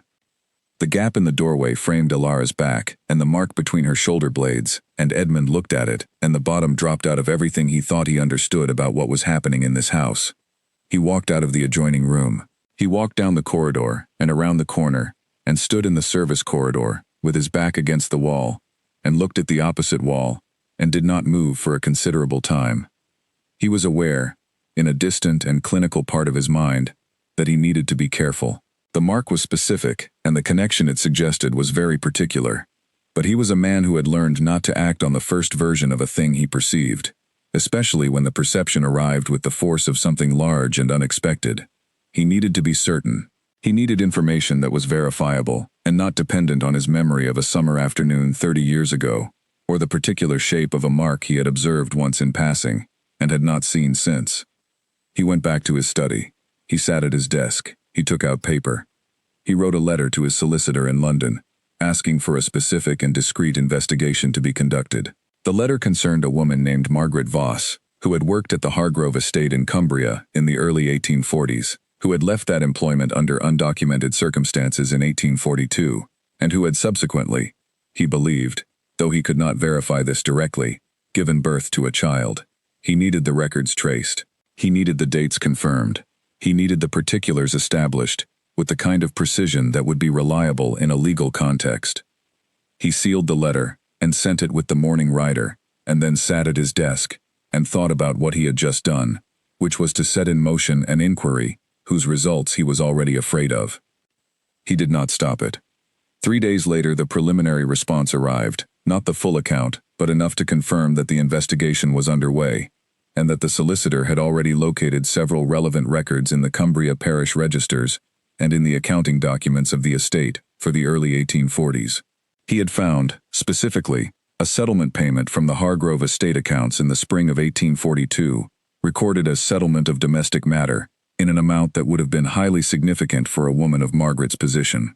He had also found a birth record from the autumn of 1842, in a town approximately 50 miles south of the Cumbria estate, recording the birth of a female child to a woman named Margaret Voss. The child's name was listed as Ilara. The father was not recorded. Edmund read this response 3 times, standing at the window. The 3rd time he set it down and looked out at the garden for a very long time. The full account from the solicitor arrived 2 weeks later. It was comprehensive and carefully assembled, and it confirmed everything that the preliminary response had suggested, and then built on it in ways that Edmund had not quite been prepared for, even though he had believed he was prepared. Margaret Voss had worked at the Hargrove estate in Cumbria from the autumn of 1839 to the spring of 1842, when she had left. The records were clear that the departure had been arranged. The settlement payment was there, in the accounts, under an entry in Edmund's own father's handwriting. Edmund had not been at the estate in the spring of 1842. He had been in London, attending to the affairs that a young nobleman in the process of assuming his position attended to. He had returned to Cumbria in the summer, and found Margaret gone, and had asked questions, and been given answers that amounted to nothing. She had left. She had wanted to leave. The circumstances were personal, and not the concern of the household, and he had understood, eventually, that he was not going to find out what had actually happened by asking the people who had arranged it. He had tried to find her the following year. He had hired someone to look. The trail had ended almost immediately, and he had accepted that ending after a period he was not proud of, and he had moved forward, in the way that men of his position moved forward, into the obligations and arrangements that constituted a life for someone like him, and he had not allowed himself to look back at what he had left behind, because looking back had never changed anything, and had, on several occasions, made things considerably worse. He had not known his father paid her to go. He had not known she was with child when she left. He had spent 30 years believing she had simply chosen to leave, possibly because of him, possibly because she had made a different decision about her own life, possibly because the situation they had found themselves in had become too complicated for her to remain in. He had been wrong about all of it. His father had made a decision about Edmund's life and about Margaret's life without consulting either of them, and Margaret had gone south with a settlement payment and a silence she had never broken, not even to the child she had raised alone. And that child was Ilara, and Ilara was at this moment in a set of rooms in the south wing of Aldenmere Hall, in a house where she had come to work 2 years ago, and where she had fallen in love with Arthur, who was Edmund's son. Arthur was Edmund's son. Ilara was Edmund's daughter. The arithmetic of that sat in the center of Edmund's study, like something that had fallen through the ceiling and embedded itself in the floor, too large to move and too present to ignore. Edmund sat at his desk and looked at it and did not move for a long time. He went upstairs to his private room and opened the box where the portrait had been kept. The miniature was exactly as he remembered it, Margaret at 22, painted on ivory in the careful style of that era. The dark eyes and the narrow face, and the particular quality of attention she had always brought to everything she looked at, which was a quality he had just last week been thinking he was beginning to see in Ilara, and had told himself was imagination, or coincidence, or wishful thinking. It was not imagination, it was not coincidence, and it was not wishful thinking. He sat in his private room and held the portrait and looked at it for a long time, and felt something he had no word for move through him very slowly, from somewhere in his chest outward. Something that had the quality of grief, and the quality of recognition, and the quality of a reckoning that had been 30 years in arriving, and had arrived at the worst possible time, in the worst possible way, and was, regardless of those facts, something he could not turn away from. He was going to have to tell her. Not today.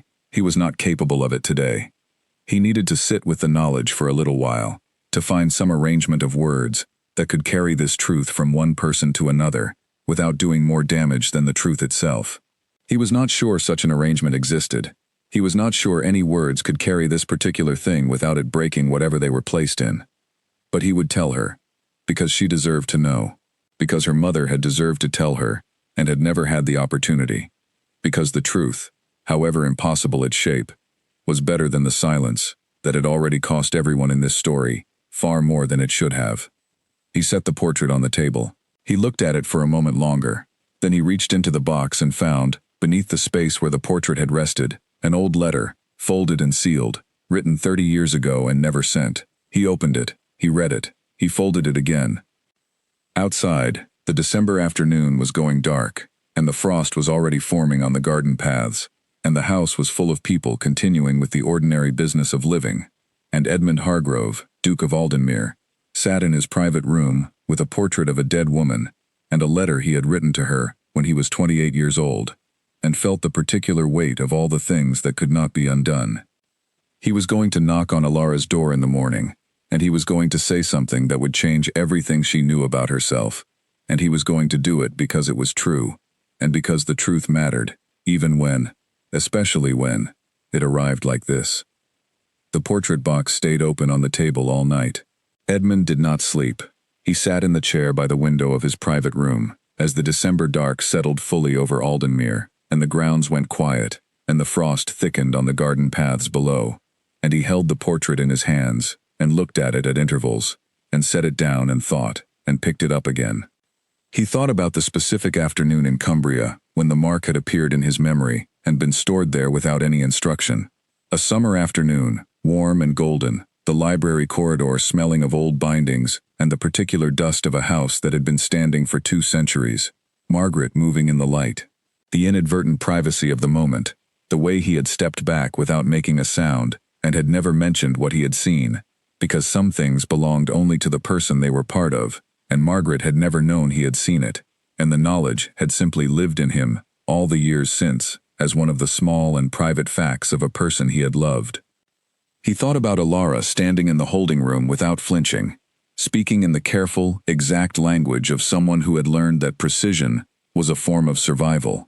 He thought about the quality she had of meeting things directly, the same quality he had noticed in Margaret from the first week he had known her, the quality that had distinguished her from almost everyone else in his experience, the inability or unwillingness to approach the truth at an angle when approaching it directly was possible.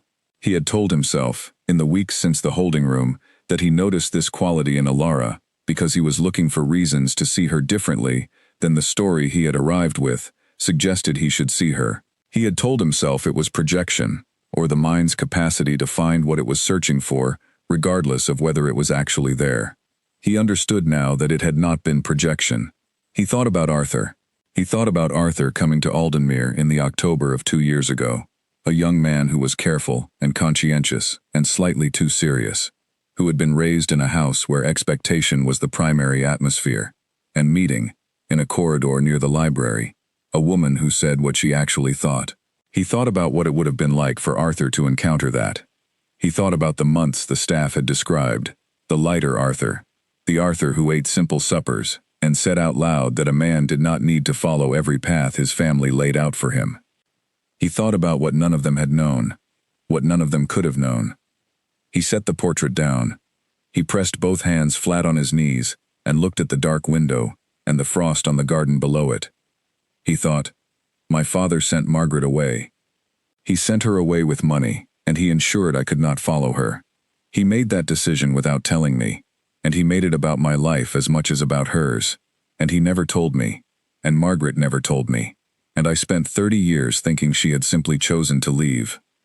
He thought, Arthur met his own sister, and neither of them knew, because my father made a decision 30 years ago that he did not consider would have consequences reaching this far forward. He sat with that.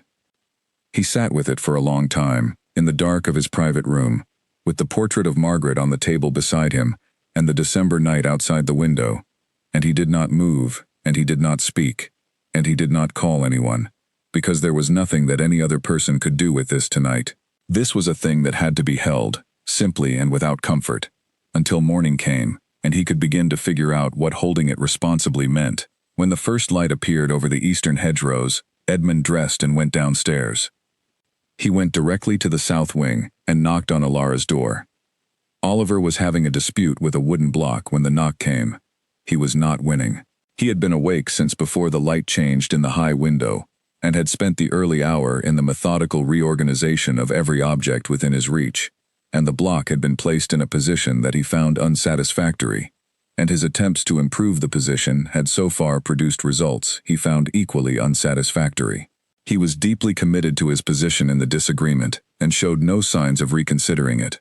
Alara had been awake too. She had been awake, in fact, for most of the night, lying on the bed in the south wing room, with her hands folded over her chest, and her eyes on the ceiling, thinking about the thing Edmund had said to her 3 days ago. He had said there was something he needed to tell her, something connected to her, and to him, and to everything that had happened in this house, something he could not yet say, because he needed to be certain of it first, and that he was almost certain.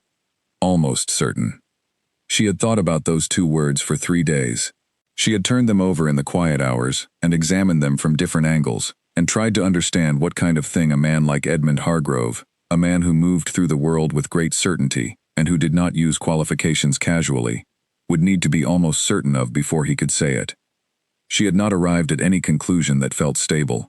Every direction her thinking went led somewhere that didn't quite make sense with the information she had, which she understood to mean that she was missing some piece of information that would make sense of it when she had it.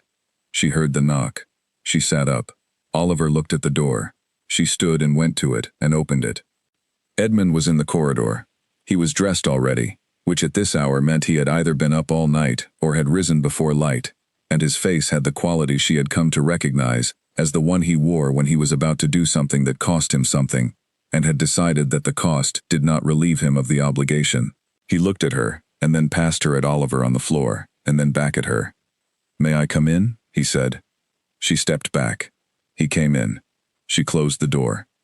He looked at Oliver again, briefly, and Oliver gave him the thorough assessment that Oliver gave to everything, decided he was not the immediate priority, and returned to the block. Alara did not sit down, and neither did Edmund. They stood in the center of the room, and he looked at her, and she saw that he was holding something in himself carefully, the way a person held something fragile, not hiding it, but containing it, because the space they were in was not yet large enough to hold it if it were simply released. "Margaret," he said. Just the name. One word. Something moved in Alara's chest that she did not have a name for. She said nothing, and waited. "You told me," he said, "that your mother's name was Margaret Voss, that she worked at a noble house in the north before you were born, that she never told you the name of your father." "Yes," Alara said. He held her gaze. "I knew your mother." The room was completely still. "She worked at my family's estate in Cumbria," he said, "between 1839 and 1842. I knew her during that time. I knew her well." Alara looked at him. She was a person who had spent her life learning to read what was in the space around what people said, and she looked at him now with all of that capacity engaged, and what she found was not what she had expected to find, and the finding of it began moving things inside her that she had believed were settled. "How well," she said, and she said it very carefully, because the words were a question she already partly knew the answer to, and she needed to know if she was right. He did not answer immediately. He looked at his hands, which was not something she had seen him do before. He was not a man who found his answers in his hands. Then he looked at her again. "She left the estate in the spring of 1842, he said. "I was in London when it happened. When I came back, she was gone, and no one would give me a useful explanation. I tried to find her the following year and could not. I believed, eventually, that she had chosen to leave, that she had made a decision about her life, and that I was part of what she was leaving behind. I engaged a solicitor several weeks ago to trace her history. What he found is that she did not choose to leave in the way I believed. My father paid her to go. He knew she was with child. He paid her to leave, and arranged matters so that I would not be able to find her afterward. She had no way to contact me. She would have had every reason to believe I had been the one who arranged her removal." Alara listened to each sentence arrive and receive it the way she received things when they were very important, holding it still in her mind, not rushing to the next thing, letting each part be fully itself before moving on. "You are telling me," she said, slowly, "that you knew my mother, that she left because your father arranged it, that she was with child when she left." "Yes." The pause before his answer was short. It felt much longer than it was. "Yes," he said. Alara sat down. She did not choose to. Her legs simply made the decision independently, and she found herself on the edge of the bed, with her hands in her lap, and the floor in front of her, suddenly very interesting.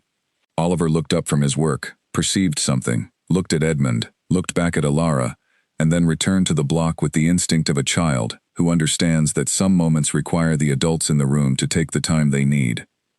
"You are telling me," she said, and her voice was very measured and very precise, "that you are my father." "I believe so, yes, with the certainty that the documents I have gathered can provide, and with the certainty that other evidence has given me." "What other evidence?" He was quiet for a moment that she could feel the weight of. Then he said, "The birthmark on your back, between your shoulder blades."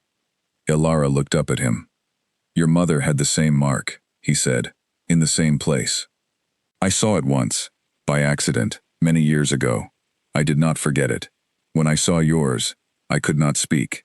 I did not understand immediately what I was understanding. I only understood that I recognized that mark, and that recognizing it changed everything I had assumed about who you were, and what had brought you to this house." Alara sat with this. She sat with it the way she sat with things that were too large to stand next to directly, at a slight angle, letting it exist in her peripheral vision, letting her mind approach it gradually, rather than all at once. She thought about her mother.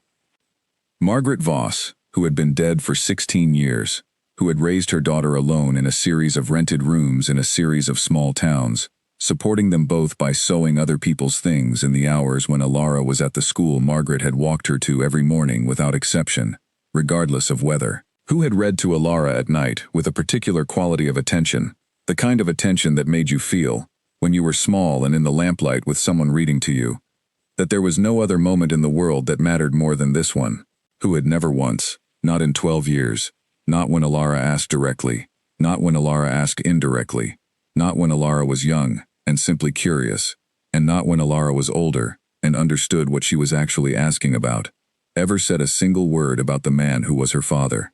Not a name, not a description, not a place, not a season, nothing.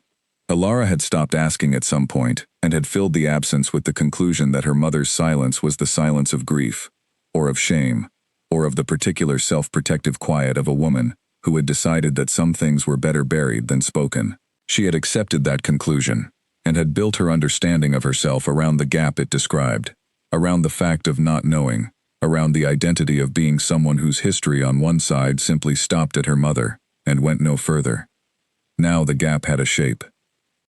"She never told me," Alara said, not to Edmund particularly, to the room, to the fact of it, to the space where her mother had been. "I know," Edmund said. "I spent 24 years not knowing who I was in that particular way, without knowing that side of it. I know," he said again, and this time the words carried something that was not quite apology, and was not quite explanation, but was in the vicinity of both. She looked at him. He met the look and held it, and she noticed that he did not look away, and did not soften the look with anything easier, and she thought that was perhaps the most honest thing she had seen from him since he first came through the door of the holding room.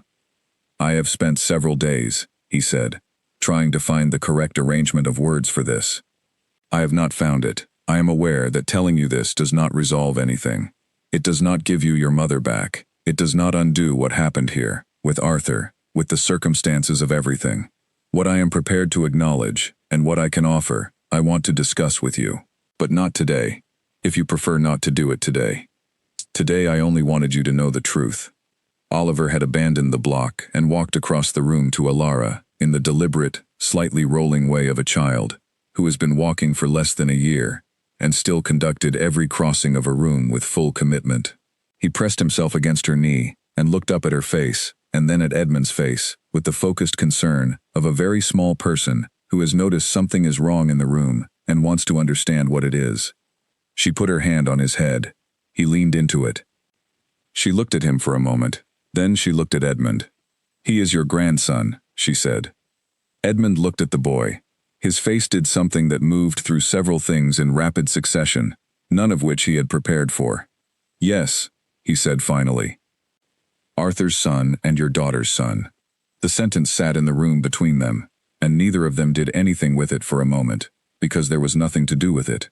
It simply sat there, and was true. Oliver looked at Edmund with interest. Edmund looked at Oliver. Something passed between them in that looking that was too quiet and too specific to name, but that was real. And both of them felt it. And Alara watched it happen and said nothing. "I want to say one more thing," Edmund said, eventually, "and I want you to hear it accurately." "When I came back to this house, I was prepared to punish you. I had constructed the story, and I was prepared to enforce it. And the reason I was prepared to enforce it was not because it was true, but because having something to punish felt like the only alternative to simply sitting inside what I had lost. That was not just. I know that. I am not going to spend the rest of our acquaintance apologizing for it, because apologies are not what this situation needs, and I do not believe they are what you want. But I am saying it once, clearly, so that it is said." Alara looked at him for a long moment. "A birthmark stopped you," she said. "Yes. You should think about that." He looked at her. "I have been thinking about almost nothing else," he said. She nodded, once. "Sit down, Your Grace," she said. "There is nowhere either of us needs to be at this moment, except here. And standing in the center of the room is not helping either of us think clearly." He walked to the wooden chair in the corner. He sat. Oliver considered this development, and then apparently decided it improved the general situation, and went to retrieve his block from across the room. Alara looked at the man sitting across from her, her father, by the particular and impossible arrangement of things, and she began to talk. Not because she had decided what to say, but because the conversation had to begin somewhere, and the beginning was here, and she was the one who was going to have to start it. The conversation that followed lasted over 2 hours. It was not a comfortable conversation, and it was not meant to be, and neither of them made any attempt to make it more comfortable than it was. They talked about Margaret first, Edmund, from the side of a young man who had known her, and lost her, and been given no explanation for the loss. Alara, from the side of a daughter, who had known her mother, only in the years after all of that had already happened. The years when Margaret had been the person shaped by her loss, rather than the person who had not yet experienced it. They were describing the same woman from 2 completely different directions, and the woman who emerged from that double description was fuller than either version alone, and fuller than anything Alara had been able to assemble from 12 years of childhood memory. She learned things she had never known, that Margaret had been quick and funny, and genuinely interested in ideas in a way that did not fit easily into the social category she occupied, that she had found libraries wherever she went, and had always had a book that she was in the middle of, that she had a laugh that she did not deploy sparingly, and that Edmund had heard it once from the garden below the window, and had gone inside specifically to find out who was responsible for it.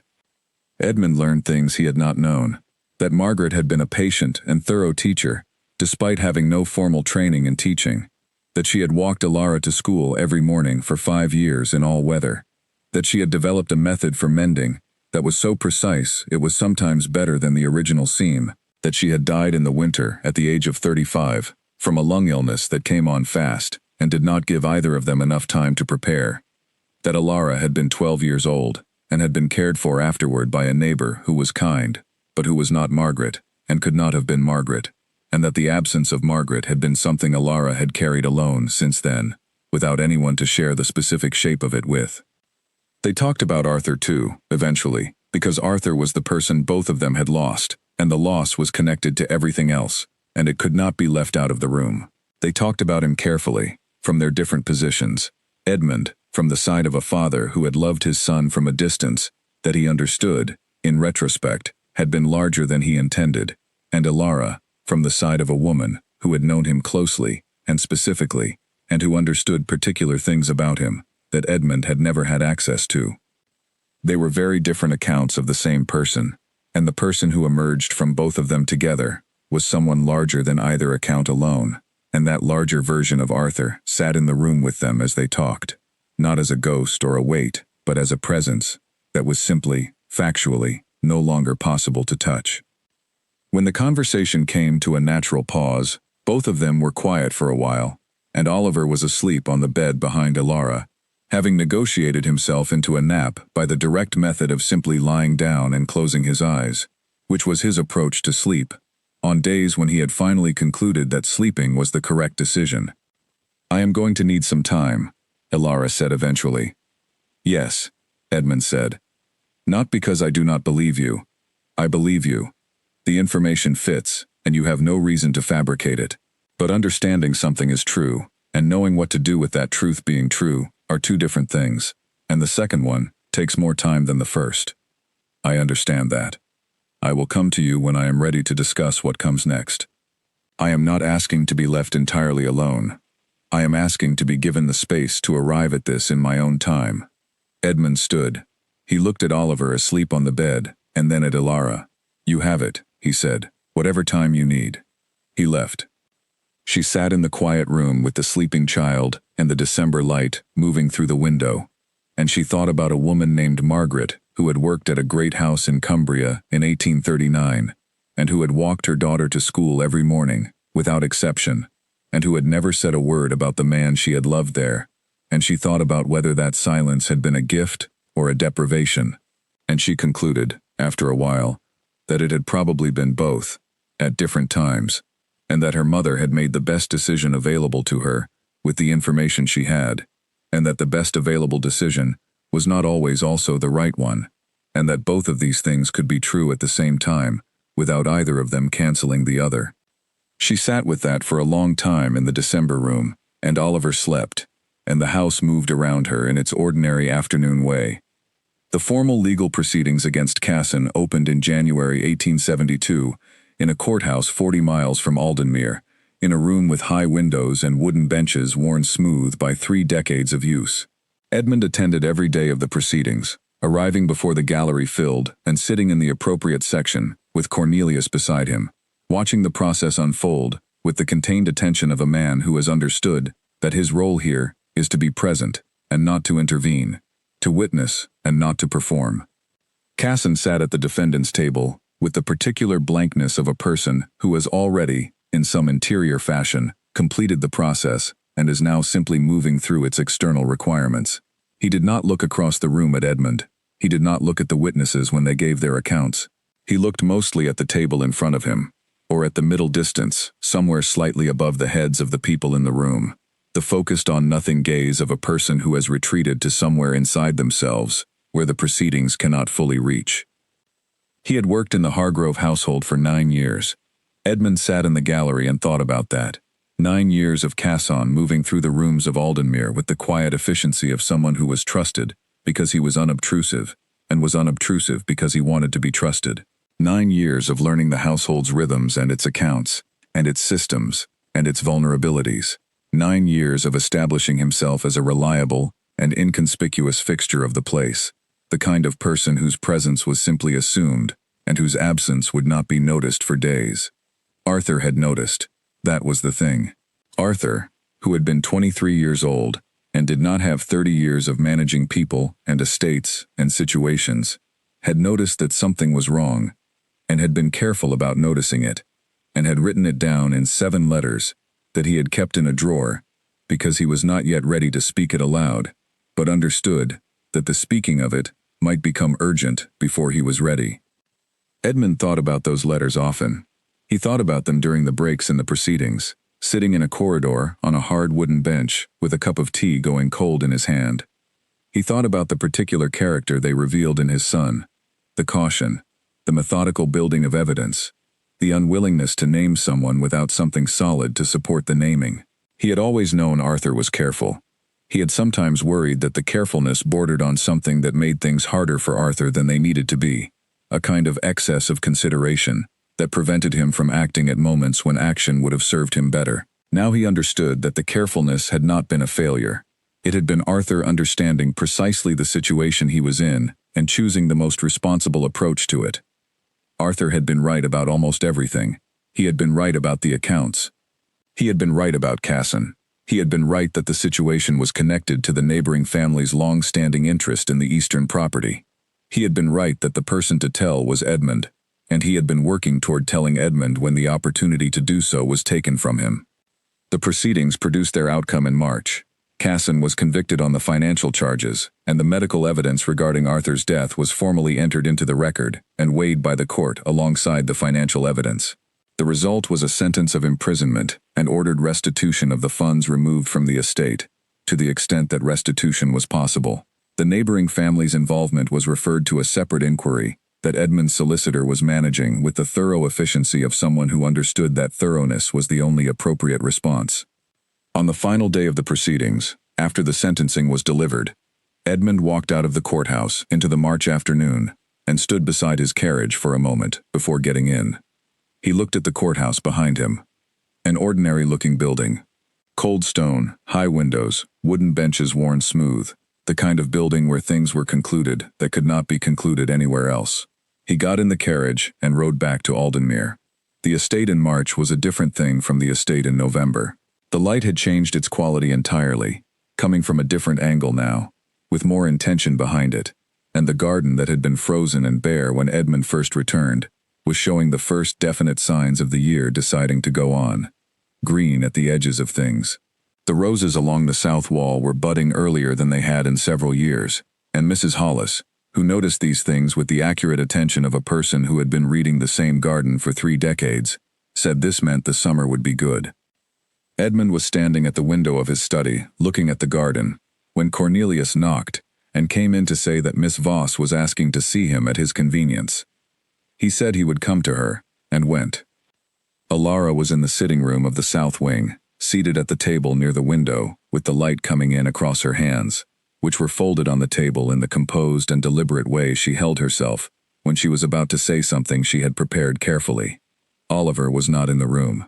Edmund could hear, from somewhere above them, the sound of the young woman who had been engaged to assist with his care, a sensible and thorough person named Clara, recommended by Mrs. Hollis, and from that direction also the sound of Oliver, conducting what appeared to be an energetic negotiation about something. The topic of the negotiation was unclear, but Oliver's commitment to his position was evident even at this distance. He is trying to convince her that a particular arrangement of objects is the correct arrangement, Alara said, hearing Edmund listening. He has very specific views about the correct arrangement of objects. Arthur had specific views about a great many things, Edmund said. Yes, she said. He did. Edmund sat down across from her. I want to ask you about the acknowledgement, Alara said. About what you said regarding formalizing it.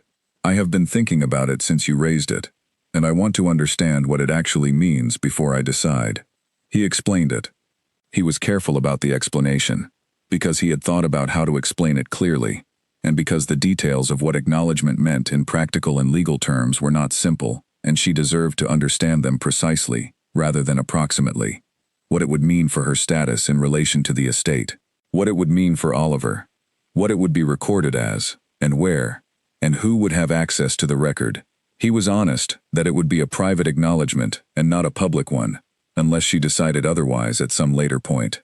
And he was honest that the decision about the public nature of it was entirely hers to make. She listened to all of it, with the characteristic precision of someone filing information accurately as it arrived. I want to understand something else, she said when he was done. You said you would arrange for Oliver's care and education regardless. That is not conditional on the acknowledgement.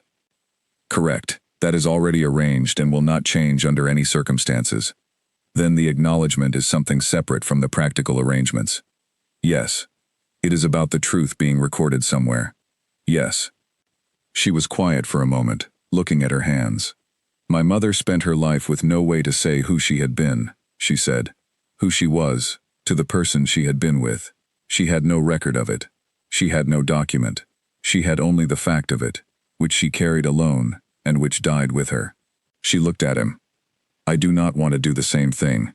Even if the record is private, even if no one outside a legal office and your private safe ever sees it, I want the truth written down somewhere. I want it to exist somewhere outside my own memory. Edmund nodded. Then we will arrange it. I am not doing it for the estate, she said. I want that clearly understood by both of us. I know, he said, and I would not want you to. She looked at him for a moment, then she said, I have one more question. About Arthur. He waited. Did he know? About Margaret? About any of it? Did he ever have any sense of it? Edmund shook his head. No, I am certain of that. He had no way to know.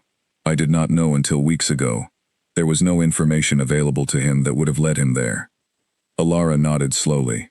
She looked out the window at the March garden, at the early green, at the edges of things, at the light coming in from a different angle than it had in November. He would have been very upset, she said quietly. He would have been very upset about all of it. Not at any of us, specifically. He was not that kind of person. He would have been upset at the situation, at the size of it and the shape of it, and the fact that there was nothing anyone could do to make it smaller or differently shaped. Yes, Edmund said. That is exactly what he would have been. He would have found a way to be kind to everyone involved. That was also what he was. Edmund was quiet for a moment. He got that from someone, he said, that quality. She looked at him. From his mother, I think, she said. The people I spoke to who knew her said she was a kind woman. She was, Edmund said. Yes, she was. They sat in the south wing sitting room, with the March light coming through the window, and the sound of Oliver's ongoing negotiation coming from above. And for a while, neither of them needed to say anything, because the things that needed to be said had been said, and the things that could not be said yet were still in the process of being understood. And it was enough, for this moment, to simply be in the room together, without the pressure of the things that were unresolved. It was not peace, it was not resolution, but it was something that was beginning to approximate honesty, which was, Edmund had come to believe, the only foundation on which anything else could be built. Outside, the garden continued its slow and patient work of becoming itself again after the long cold winter, and the light was different from what it had been, and the year was going on whether anyone was ready for it or not. In the days that followed the conversation in the south wing sitting room, the house began its slow and unremarkable process of returning to something that functioned as ordinary life. The formal proceedings were concluded. The legal arrangements were in the hands of the solicitor. The household, which had been operating for months, in the particular suspended state of people waiting for the worst, to either arrive or pass, began once more to proceed with the ordinary rhythms of a working estate. Mrs. Hollis returned the east storage room to its previous function and resumed the full kitchen production that the crisis had reduced to essentials. George the footman began his morning rounds with something closer to his usual pace. Nell the parlor maid stopped keeping her eyes down when she passed anyone in the corridors and started meeting people's faces again, which had always been her natural inclination, and which the past months had suppressed. Cornelius remained exactly as he had always been, which was his particular form of adaptation to any situation. Edmund went through Arthur's formal correspondence in a final and thorough pass, and organized it for the solicitor's files. He sat for an afternoon with the estate account books and went through them completely, not because there was anything left to discover in them, but because it was something productive he could do with his hands while his mind was doing the other work, the slower and less definable work of understanding what had happened, and what it meant, and what he was supposed to become on the other side of it. He visited Oliver every day. This had become, without any formal decision or announcement, simply part of what he did. He went to wherever Oliver was, the nursery room, the south wing sitting room, the garden when the weather permitted, and he sat near him, and Oliver conducted his various investigations and negotiations and assessments with the focused efficiency that characterized everything he did, and sometimes he brought Edmund things to look at, and sometimes he didn't, and Edmund was present in whatever configuration Oliver found acceptable on a given day. He had no framework for what he was doing, exactly. He did not know how to be a grandfather in practical terms, and he was aware that he had not been a particularly effective father in the ways that had mattered most, and he was not going to pretend that spending time near a 2-year-old who regarded him with interested skepticism was going to correct 30 years of a particular kind of distance. But Oliver appeared to find his presence at least marginally acceptable, and that was, Edmund had decided, enough of a basis for continuing. Alara watched all of this and said nothing about it, which he had come to understand was not indifference, but was her form of acceptance.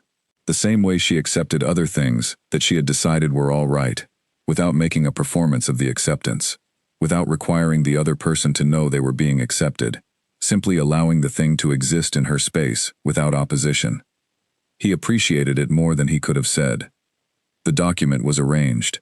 Mr. Hartley came, and the papers were prepared and signed and witnessed and filed, and Alara folded her copy carefully and put it in her pocket, and Edmund sent his copy to the safe in his private room, and Mr. Hartley took his copy to the legal files in London, and the truth was now recorded in 3 separate places, which was enough to ensure it could not be easily lost or undone.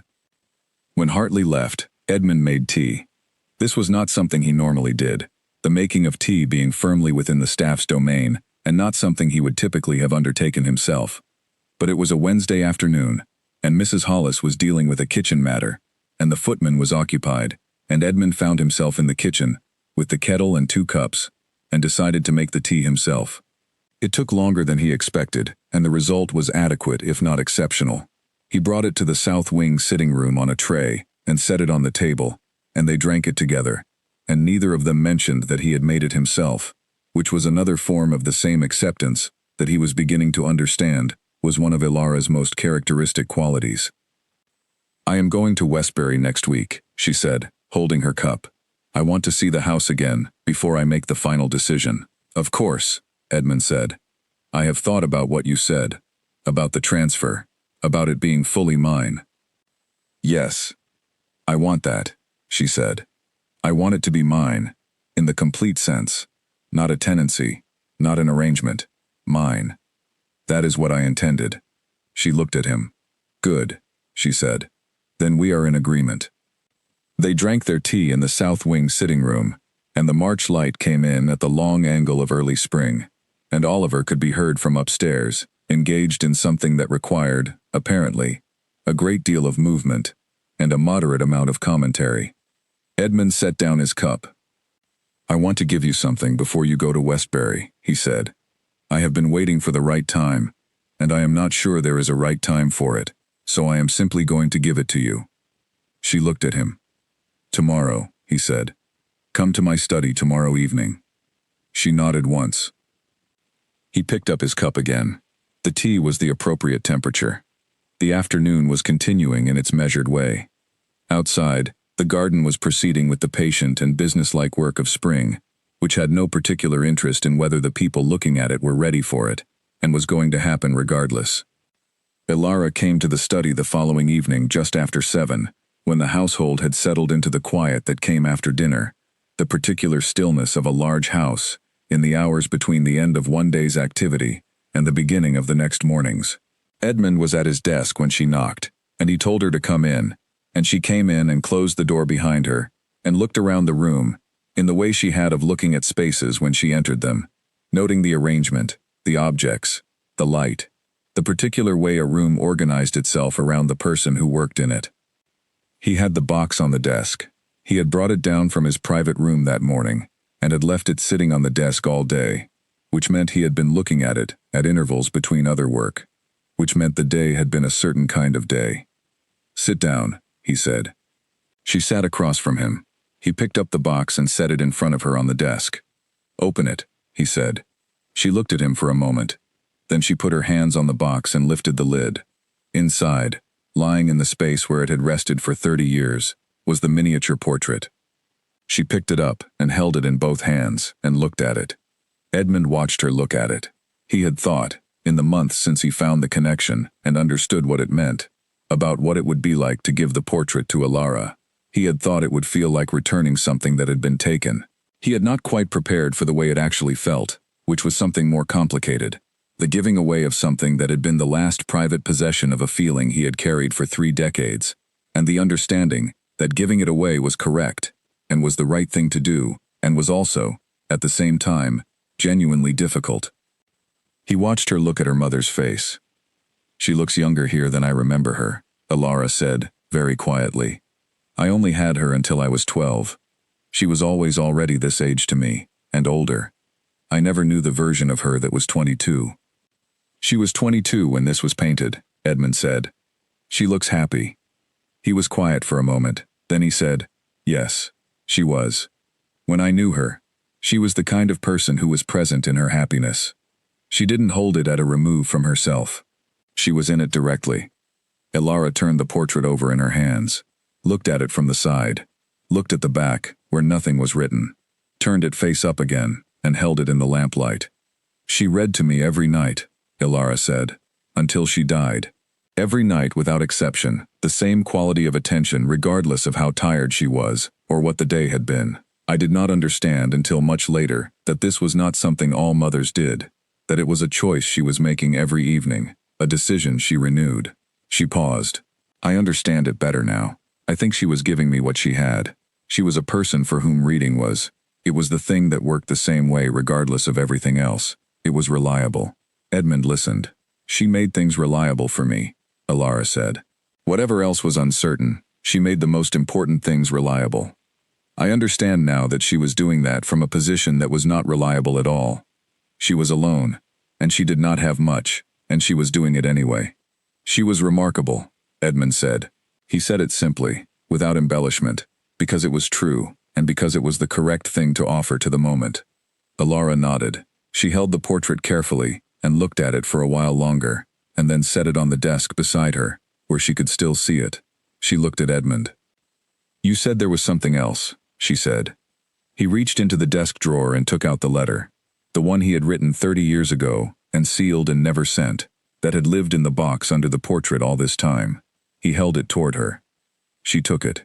She did not open it immediately. She looked at the handwriting on the outside of it, which was not his current handwriting, the writing of a 60-year-old man, but the handwriting of someone younger and less formed, still in the process of becoming what it would eventually be.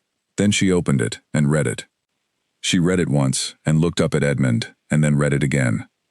You wrote this when you were 28, she said. Yes. You were going to send it, and you didn't. Yes. She looked at the letter for a moment more. Then she folded it carefully along its original folds and held it. She would have answered it, Ilara said, if she had received it. Whatever she had decided about the situation, she would have answered it. She was not a person who let a direct and honest letter go unanswered. Edmund did not say anything. She would have answered it, and something would have been different, Ilara said. I cannot say what. I do not know enough to say what would have been different. But something would have been. I believe that too, Edmund said. They sat with that for a moment, the particular weight of things that almost happened, the things that were close enough to have been real and were not real, the different paths that were possible from a given moment, and the one path that was actually taken, and the way the one path that was actually taken became the only path that was real, regardless of everything else. I want to keep both of these, Ilara said, the letter and the portrait, if that is what you are offering. That is what I am offering. She put the letter in her pocket carefully, with the same careful deliberateness she brought to everything, and left the portrait on the desk between them for a moment, while she looked at it from that new distance. May I ask you something? She said. Yes. Did you grieve her, when she was gone, when you could not find her, and had finally stopped looking? Did you grieve? Edmund looked at the portrait. Not in any way I understood as grief at the time, he said. I had no proper framework for it. I was 29 years old, and I had been raised in a tradition that did not provide much vocabulary for that kind of loss, particularly not that kind of loss in those particular circumstances. What I did was close it off. I put it somewhere interior and moved forward, which was what I knew how to do. It was a long time before I understood that closing something off is not the same thing as resolving it. No, Ilara agreed. It isn't. I think, Edmund said, choosing the words carefully, that I grieved her in pieces, over decades, without knowing what I was grieving. There were moments, sometimes years apart, when something would remind me of something about her, and I would feel the edges of it. The feeling never had the shape that grief is supposed to have, large and present and obvious. It was more like finding, at irregular intervals, a corner of a room you had sealed off, and briefly being in that corner before the door closed again. Ilara looked at him. She was the same way, she said quietly, about whatever she had left behind. There were moments, irregular, unpredictable, when something would reach her that she would not account for. She would simply go somewhere internal for a moment, and then come back. I was old enough to notice it before she died, not old enough to understand it.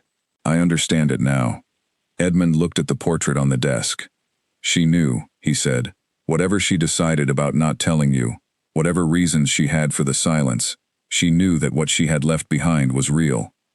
Yes, Ilara said. I think she always knew. She picked up the portrait. She held it for a moment and looked at her mother's face in the lamplight. Then she stood up, and Edmund stood, and they looked at each other across the study desk. "I am going to Westbury next week," she said. "I will arrange everything you need before you go. Thank you." She moved toward the door and then stopped and turned around. "One more thing," she said. "The day I leave, I would like to leave in the morning, not because I am in a hurry, but because morning departures are cleaner than afternoon ones. There is less time for the day to become complicated." "The carriage will be ready at whatever hour you choose," Edmund said. She nodded. She looked at him for a moment. The particular, assessing, wholly direct look she brought to everything, and then she went out, and her footsteps went down the south wing corridor, and the house was quiet around her going. Edmund sat back down at his desk. The portrait had gone with her. The desk was ordinary without it. He sat there in the lamplight for a while, looking at the space where it had been, and thinking about a summer afternoon in Cumbria 30 years ago, and a laugh he had heard from the garden below a window, and the particular irreversibility of the choices you did not quite realize you were making at the moment you were making them. Then he took out paper and began to write, because there were still things that needed to be done, and doing them was what there was. The week before Alara's departure to Westbury, the household occupied itself with the various preparations that such a move required, and Edmund occupied himself with the legal and practical arrangements that he had promised, and Oliver occupied himself with the business of being 3 years old in a house where several interesting things were happening simultaneously, and where the ratio of adults paying attention to him was, by his standards, quite satisfactory. Clara, the young woman engaged to assist with Oliver's care, proved herself in this period by the method of simply continuing to be reliable and good-natured, regardless of what was happening around her, which was both her most valuable quality and, from Oliver's perspective, the thing he had come to depend on enough that he had begun to factor it into his planning. He had recently determined that Clara's interest in geological specimens was genuine rather than performed, which had significantly improved his opinion of her, and he had begun bringing her stones with the same earnest generosity he previously reserved for Alara and, more recently, for Edmund. Edmund had received 3 stones in the past 2 weeks. He had placed them on his desk. He went to Westbury himself, midweek, without telling Alara he was going. He drove out on a Tuesday morning and stood in front of the stone cottage on its quiet street, with the walled garden behind it, and the school, 12 minutes on foot, and the town going about its ordinary business around it, and he looked at it for a while from the outside. Then he went in and walked through the rooms, which were empty and cool, and smelled of stone and old wood, and the particular absence of people, and he stood at the south-facing window of the main room, and looked at the garden behind the wall, and thought about Alara standing in this same spot and thinking, "This is mine." He had the property transferred before the week was out. He had the solicitor draft the document in Alara's name, unambiguous and complete, with no conditions attached and no reversionary clauses. It was hers, as fully and finally as anything could be hers. He also arranged, through the solicitor, a separate financial settlement that would cover the maintenance of the property, Oliver's schooling when the time came, and a comfortable annual amount that was sufficient for them to live without either strain or dependency on any other person or arrangement. He made this separate because he wanted it to be separate. He did not want the financial support to feel like it was attached to the property, or to the acknowledgement document, or to anything except the plain fact that it was owed, that it should have existed 30 years ago in a different form and in different circumstances, and that the only thing he could do about the 30 years between when it should have existed and now was to ensure it existed going forward without condition. He told Alara about the settlement on Thursday evening, in the south wing sitting room, plainly and without ceremony. She listened. She asked 3 specific questions about the structure of it, which were the right 3 questions, and he answered them accurately. Then she was quiet for a moment, and then she said, "You did not need to make it that large." "I disagree," he said. She looked at him. Something in her expression shifted into the territory of the thing she did, that was not quite a smile, but was near it. "All right," she said. He stood to go, and then paused. "Oliver likes Westbury," he said. "I took him on Wednesday, while you were seeing the solicitor. He found several stones he considered significant." Alara looked at him. "You took him to Westbury?" "Yes. I thought he should see where he was going." "What did he make of it?" Edmund considered. He was initially non-committal about the house, but the garden interested him considerably. He spent approximately 40 minutes in the walled garden and identified what he described as, and I am reporting this precisely, good rocks. Alara looked at him for a moment. Then she said, "He has his father's capacity for certainty about things he cares about." "Yes," Edmund said, "he does." They were both quiet for a moment, holding that. "Thank you," Alara said, "for taking him." "It seemed the right thing to do," Edmund said.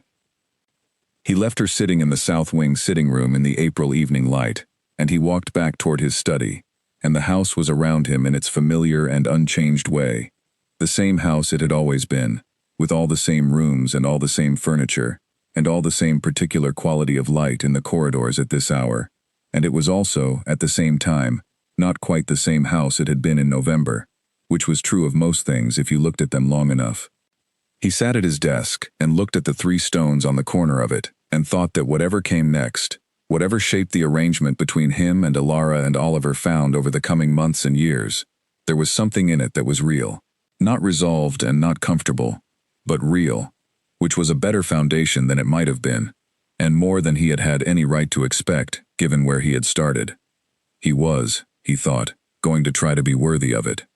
He did not know how to do that with any particular confidence or clarity, but he was going to try, which was the best available commitment for a man who was 60 years old and learning things that should have been learned at 28, and had decided that the late learning was better than no learning, and the trying was better than not trying. He picked up one of the stones from the desk and turned it over in his hand and set it back down. Outside, the evening was mild and the garden was coming into itself, and the year was proceeding with the impartial patience of years, indifferent to who was ready for it. The morning Alara left for Westbury was a Friday in late April, clear and cool, with the particular freshness that the season produced in the early hours before the day warmed fully. She had asked for the carriage at 8, and it was ready at 8, and she came down the steps of the south wing entrance, with Oliver holding her hand on one side, and a bag on the other, and the composure she brought to everything, and the household gathered at a slight and respectful distance, in the way that households gathered when something was ending, and the ending was significant. Mrs. Hollis was in the courtyard. She had come out from the kitchen specifically, which was not something she did for most departures, and she stood near the carriage, with the practical uprightness of a woman who had decided to be present for this, and intended to be straightforwardly present, rather than making any kind of display of it. Oliver saw her and walked directly to her and pressed his face against her apron in the sincere and unself-conscious way he conducted all physical affection, which was to say completely and without reservation. Mrs. Hollis put one large hand on the back of his head for a moment. Then he stepped back and regarded her with the focused seriousness he gave to important things. "You have been very capable," Mrs. Hollis told him. He appeared to find this accurate. He nodded once. "Come back and tell me about the stones in Westbury," she said. He looked at her steadily. "Good stones," he said, with the certainty of a person who has already assessed the situation and is reporting facts. "I expect so," she said. He turned and walked back to Alara, with the businesslike purposefulness of a person who has completed the required farewell and is now ready for the next thing. George was near the gate. He did not make a particular event of his presence there, being a man who did not make particular events of things, but he was there, and when Alara passed near him she stopped and looked at him. "You told me through a door that he was safe and fed," she said. "I did," he said. "I have not forgotten that." He received this with the directness of someone who had been told something true and did not need to add anything to it. "I'm glad things turned out as they have, Miss Voss," he said. She nodded. She kept walking. Cornelius was at the door of the main entrance rather than the south wing entrance, which meant he had walked across specifically to be visible from this angle, which was as close to a gesture as Cornelius was likely to make in a situation like this. He had a very slight bow when her eyes met his, the degree of bow that meant something more than courtesy, without being able to be categorized as anything other than courtesy. Edmund was at the steps. He had not known, precisely, until this moment, what to do with this moment. He had thought about it in the days preceding it, and had not arrived at any satisfying answer, because the available frameworks, the things you said and did when someone was leaving, the gestures that signified something real, without overclaiming what was real, were all slightly wrong for the specific and unprecedented situation that this was. There was no established form for this. He was going to have to find his own form for it, in real time, which was not his strongest competence. He looked at Oliver first. Oliver looked at him with the assessment he gave to everything, and then, with the decision-making clarity that Edmund had come to recognize as completely characteristic of the boy, held out his hand. Edmund shook it. Oliver appeared to find the handshake satisfactory, and turned his attention to the carriage, which had horses, and was therefore of genuine interest. Edmund looked at Ilara. She was looking at him with the look, the direct, assessing, wholly focused look that she had brought to every exchange they had had since the first time he walked through the door of the holding room. He had spent months on the receiving end of this look, and he had not yet entirely gotten used to it, though he had come to understand that it was not a hostile look, it was simply the look of a person who was actually paying attention. "There is something I want to say," he said, "before you go." "All right," she said. "I am glad she had you," he said. "Your mother. Whatever the circumstances, whatever the shape of everything, I am glad she had you. And I am," he stopped, because the thing he wanted to say next was more difficult to find the right language for. "I am glad that you are here, that you exist, that you came to this house and that I came back to it when I did, as terrible as the reason was. I am glad for the particular set of facts that meant I was standing in a corridor and I looked up and saw what I saw, because without that I would have—" He stopped again. "I know," Ilara said. She said it simply and without softness, the way she said things that were true. "I know that you know," he said. "I am saying it anyway." She looked at him. Then she said, "I will write when we are settled. It will take a few weeks to establish things properly in Westbury. After that, I will write." "I will be here," he said.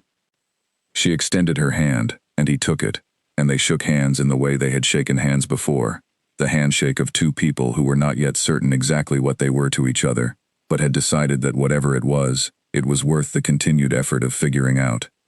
She let go. She turned and walked to the carriage, and Oliver was handed in by the footman, and could be heard immediately engaging with the carriage's interior arrangements, and then Ilara stepped in, and the door closed, and the driver moved, and the gravel of the path went under the wheels with the sound that gravel made under carriage wheels, and the carriage went down the long curve of the path toward the gate. Edmund watched it go. He stood at the steps of Aldenmere, and watched the carriage, until it was through the gate, and onto the road, and then, until it was behind the trees, and not visible anymore. And then he stood there for another moment, looking at the road, at the empty gate, at the morning that was continuing entirely indifferently to everything that had just happened. Then he went back inside. The house was quiet, in the particular way it was quiet when the thing you had been building toward had happened, and the aftermath of it was still becoming clear. Cornelius appeared silently with a cup of tea, which Edmund accepted and took to his study, where he sat at his desk and drank it looking at nothing in particular, while the morning moved through the windows at the angle it always moved at this hour. The 3 stones were still on the corner of the desk. He had not moved them in weeks. He looked at them for a while. He thought about Arthur. He did this often, and he expected to continue doing it for the rest of his life, and he had made his peace with the expectation. He thought about the 7 letters. He thought about a young man sitting alone in a room at night, writing down what he knew, because he could not yet find the right moment to say it, and he thought about all the right moments that had been available and had passed. He did not know what to do with that except to sit with it, and so he sat with it. He thought about Oliver saying good stones in the garden at Westbury, with the certainty of a person who had assessed the situation thoroughly and knew what he was talking about. He thought about Ilara shaking his hand at the steps of his house, looking at him with the direct look that was her mother's look, in the light of a Friday morning in April. He set down his tea. He picked up his pen. There were things that needed attending to, as there always were, and attending to them was what there was to do, and he did them, and the morning continued, and the house was quiet around him, and outside the garden was in full spring now. Everything it had been moving toward since November finally arrived, patient and thorough, and not particularly interested in whether anyone had been watching it get there. He wrote until mid-morning. Then he stopped and looked at the window for a while. He thought, she will write. He thought, that will be enough to start with. He picked up his pen and went back to work. The letter from Westbury arrived on a Wednesday in mid-May, 3 weeks after the carriage had gone through the gate and down the road and behind the trees. Edmund received it at breakfast, which was the hour when correspondence arrived, and he set it aside deliberately and finished his breakfast before opening it, because the discipline of finishing breakfast before opening important letters was a habit he had maintained for 30 years, and there was no reason to abandon it now. Then he opened it. It was 2 pages in Alara's handwriting, which he was still learning to read, but which he was finding had the same quality as her speech, precise and without excess, each sentence carrying what it needed to carry, and not more. She described the house in Westbury, with the particular attention of someone who had walked every room, noting the specific details of the place they were going to make their own. The south-facing window in the main room, the way the kitchen caught the morning light, the garden wall, which was lower on the east side and would need attention before winter, the school, which she had visited, and which had a head mistress she had spoken with at length and found encouraging, the neighborhood, which was the right kind of quiet, not unfriendly, but not curious in the way that would require constant management. Oliver, she wrote, had taken to the house with the efficiency that he brought to most things. He had assessed it, found it acceptable, and had begun immediately with the business of understanding its particular geography.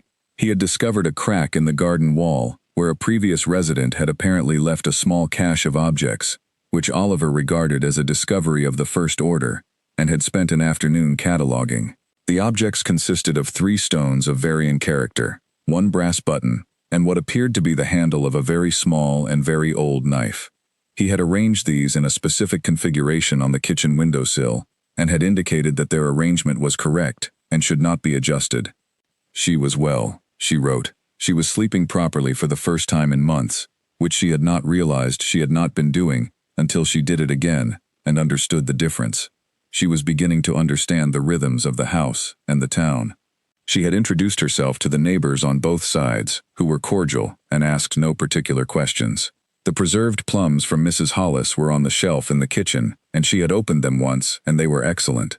She hoped the household at Aldenmere was proceeding as it should. She hoped he was well. She signed it with her name, and beneath her name Oliver had contributed what appeared to be an attempt at a drawing of a stone, which was a circle with several lines extending from it, which was, Edmund thought, a reasonable first approximation. He read the letter twice, and then folded it and put it in the drawer where he kept the things he wanted to keep, which was a drawer that did not contain many things, and which he did not open casually. He put the letter there, and closed the drawer, and sat at his desk for a moment. He thought about Oliver discovering a cache of objects in the garden wall, and spending an afternoon cataloging them with the thoroughness that the situation warranted in Oliver's assessment of the situation. He thought about Alara sleeping properly for the first time in months, waking into a house that was hers, in a town where no one knew her history, with the morning light coming through the kitchen window the specific way she had described it. He thought about Mrs. Hollis's preserved plums being excellent, which they were, and which it was satisfying to have confirmed from a distance. He took out paper. He wrote back. He wrote about the household at Aldenmere and what was happening in the garden, which Mrs. Hollis had said was performing especially well this year. And he wrote about the legal matter related to the neighboring family's involvement in the Casson affair, which was proceeding through the appropriate processes, and which he expected to resolve satisfactorily in time. He wrote about Cornelius, who was exactly as Cornelius always was, which he thought was probably reassuring information. He wrote about the 3 stones on the corner of his desk, and that he had not moved them. He addressed the letter to Alara. He added, at the bottom of the final page, a postscript addressed to Oliver, which said that he had recently found in the garden at Aldenmere a stone of unusual character, considerably larger than the usual, and that he was keeping it safe until such time as Oliver had the opportunity to conduct a proper assessment of it. He sealed the letter and gave it to the writer. He sat at his desk afterward and looked out the window at the garden in the full May morning, which was very beautiful and entirely indifferent to his looking at it, and he thought about all the things that had led to this morning: the telegram in November, the long road from London, the fury and the grief, and the stone room at the end of the corridor, the 7 letters in his son's careful handwriting, the gap in a doorway, a mark between 2 shoulder blades, and the slow and difficult and entirely necessary work of understanding, after all of it, what was actually true. He thought, she will write again. He thought, I will write back. He thought, this is not a resolved thing, or a finished thing. It is a beginning, a late beginning, badly begun, arrived at through the worst possible route, but a beginning. He thought about Arthur, who had written things down at night so that the truth would be findable, who had tried to protect the people he loved from what was coming, who had not survived to see any of this. He thought about the particular quality of Arthur's carefulness, the same carefulness he was beginning to see in Oliver, the same carefulness that Alara had in her own way, the quality of taking things seriously because they were serious, of giving things the attention they warranted, of not looking away from what was actually there. He thought, that quality does not die, it carries forward. It is in the boy in Westbury cataloging objects in a garden wall. It is in the woman who sat in a stone room with a blanket around her shoulders and said things that were true rather than things that would have served her better. It is somewhere in this house, in the rooms where Arthur spent his 23 years, in the letters he wrote, and the words he chose, and the particular shape of the care he brought to the people around him. Edmund looked at the window. The morning was continuing. The garden was doing what the garden did. The house was being what the house had always been, full of history, some of it good and some of it not, and all of it real, and all of it part of the ground on which the next thing would be built. He picked up his pen. He had work to do, and he did it. 2 years passed. They passed in the way that time passed after something very large had reorganized everything that came before it. Not smoothly, not without difficulty, not without the particular kind of grief that arrived at unexpected moments and in unexpected forms, but with the continuous, and mostly unremarkable quality of people continuing to live, because living was what there was to continue doing. Alara and Oliver were established in Westbury.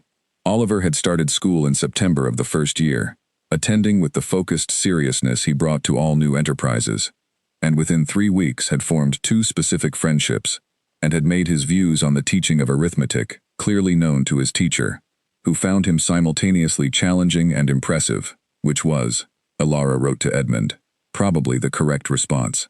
He grew steadily. He was tall for his age. He had his father's jaw and his mother's directness, and a quality that was his own, a particular combination of patience and precision that made him, even at 4 years old, the kind of person people found themselves taking seriously when he spoke.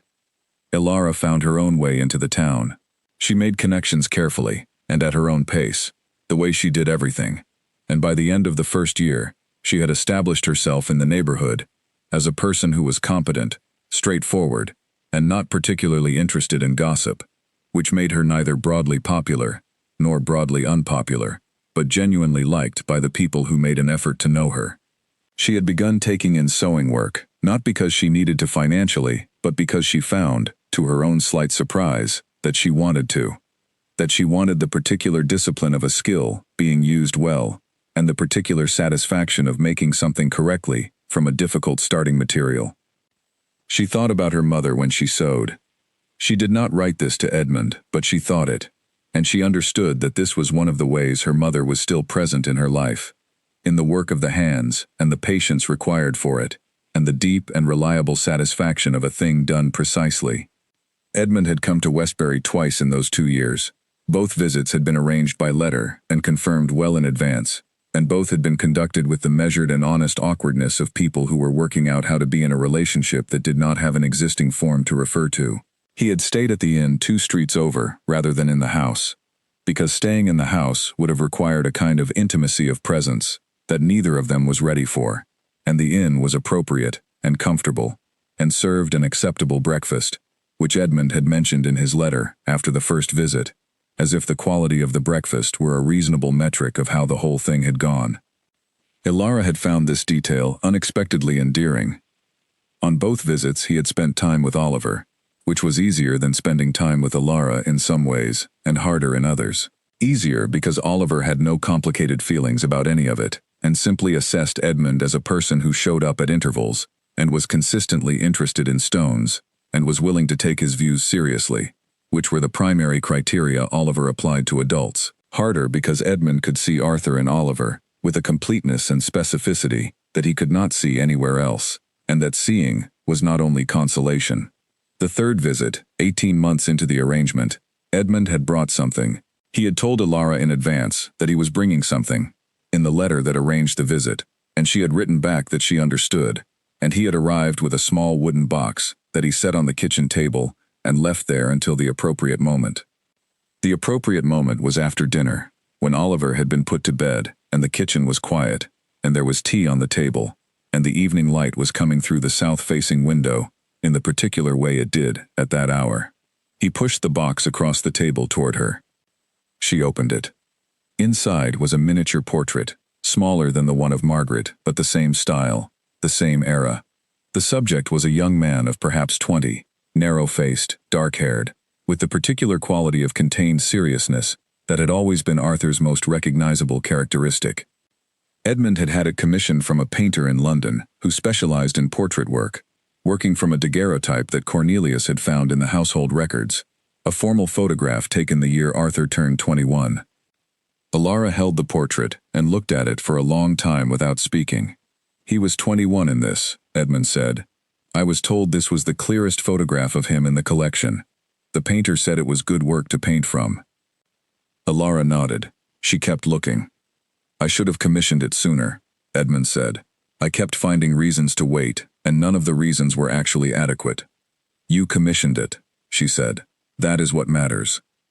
She looked at the portrait for a while longer, and then set it carefully on the table between them, in the space where both of them could see it, and they sat with their tea, and with Arthur's face between them, and neither of them said anything for a while, because there was nothing that needed to be said, and the absence of needing to say something was its own form of something. He would have found all of this very difficult, Alara said eventually. Yes, Edmund said. He would have managed it well eventually. He was that kind of person, but he would have found it very difficult first. Yes, Edmund said again. I think about him often, she said, not always with grief, sometimes just as a fact of things. He was here, and then he was not, and what he was is still real. Oliver is real. This is real. She looked at the portrait. He did not get to see any of this, but he made it possible. That is something. Yes, Edmund said, for the third time, because it was the correct answer, and also the only answer available to him. Oliver, from the direction of his room, made a sound that indicated he was still awake, and was in the process of negotiating with sleep. Alara did not move. She listened until the sound resolved into quiet, which it did after a minute, and then she looked back at the portrait. I will put it with the one of my mother, she said. That seems right, Edmund said. She looked at him. The lamplight was between them, and the evening was quiet, and outside the walled garden was dark, and full of whatever Oliver had been doing in it that week, which was ongoing work of considerable ambition. You are doing better, she said, not a question. He looked at her. I think so, he said. Better than I was. Different from what I was. I am not certain better and different are always the same thing, but in this case, I think they may be. That is a reasonable answer. I have had some practice at answering things more reasonably, he said. She almost smiled. Some, she agreed. They sat for a while longer in the Westbury kitchen, with the tea going cool on the table, and the two portraits in their box, and the quiet house around them, and the night outside doing the things that night did, indifferent and patient, and wholly unbothered by any of it, and neither of them was in any particular hurry, because there was nothing that required hurrying, and they were somewhere that was not quite peace, but was the particular thing that came before peace, in people who had been through difficult things, and had decided, without fully deciding, to keep going, and to keep going honestly, and to see what that produced. In the morning, Oliver came down early, and found Edmund at the kitchen table with a cup of tea, and sat across from him, and looked at him with the full and focused attention he brought to important assessments, and Edmund sat with his tea, and let himself be assessed, and after a while, Oliver reached into the pocket of his nightshirt, and produced a small gray stone, very smooth, and set it on the table between them. Edmund looked at it, then he looked at Oliver. For me? Edmund said.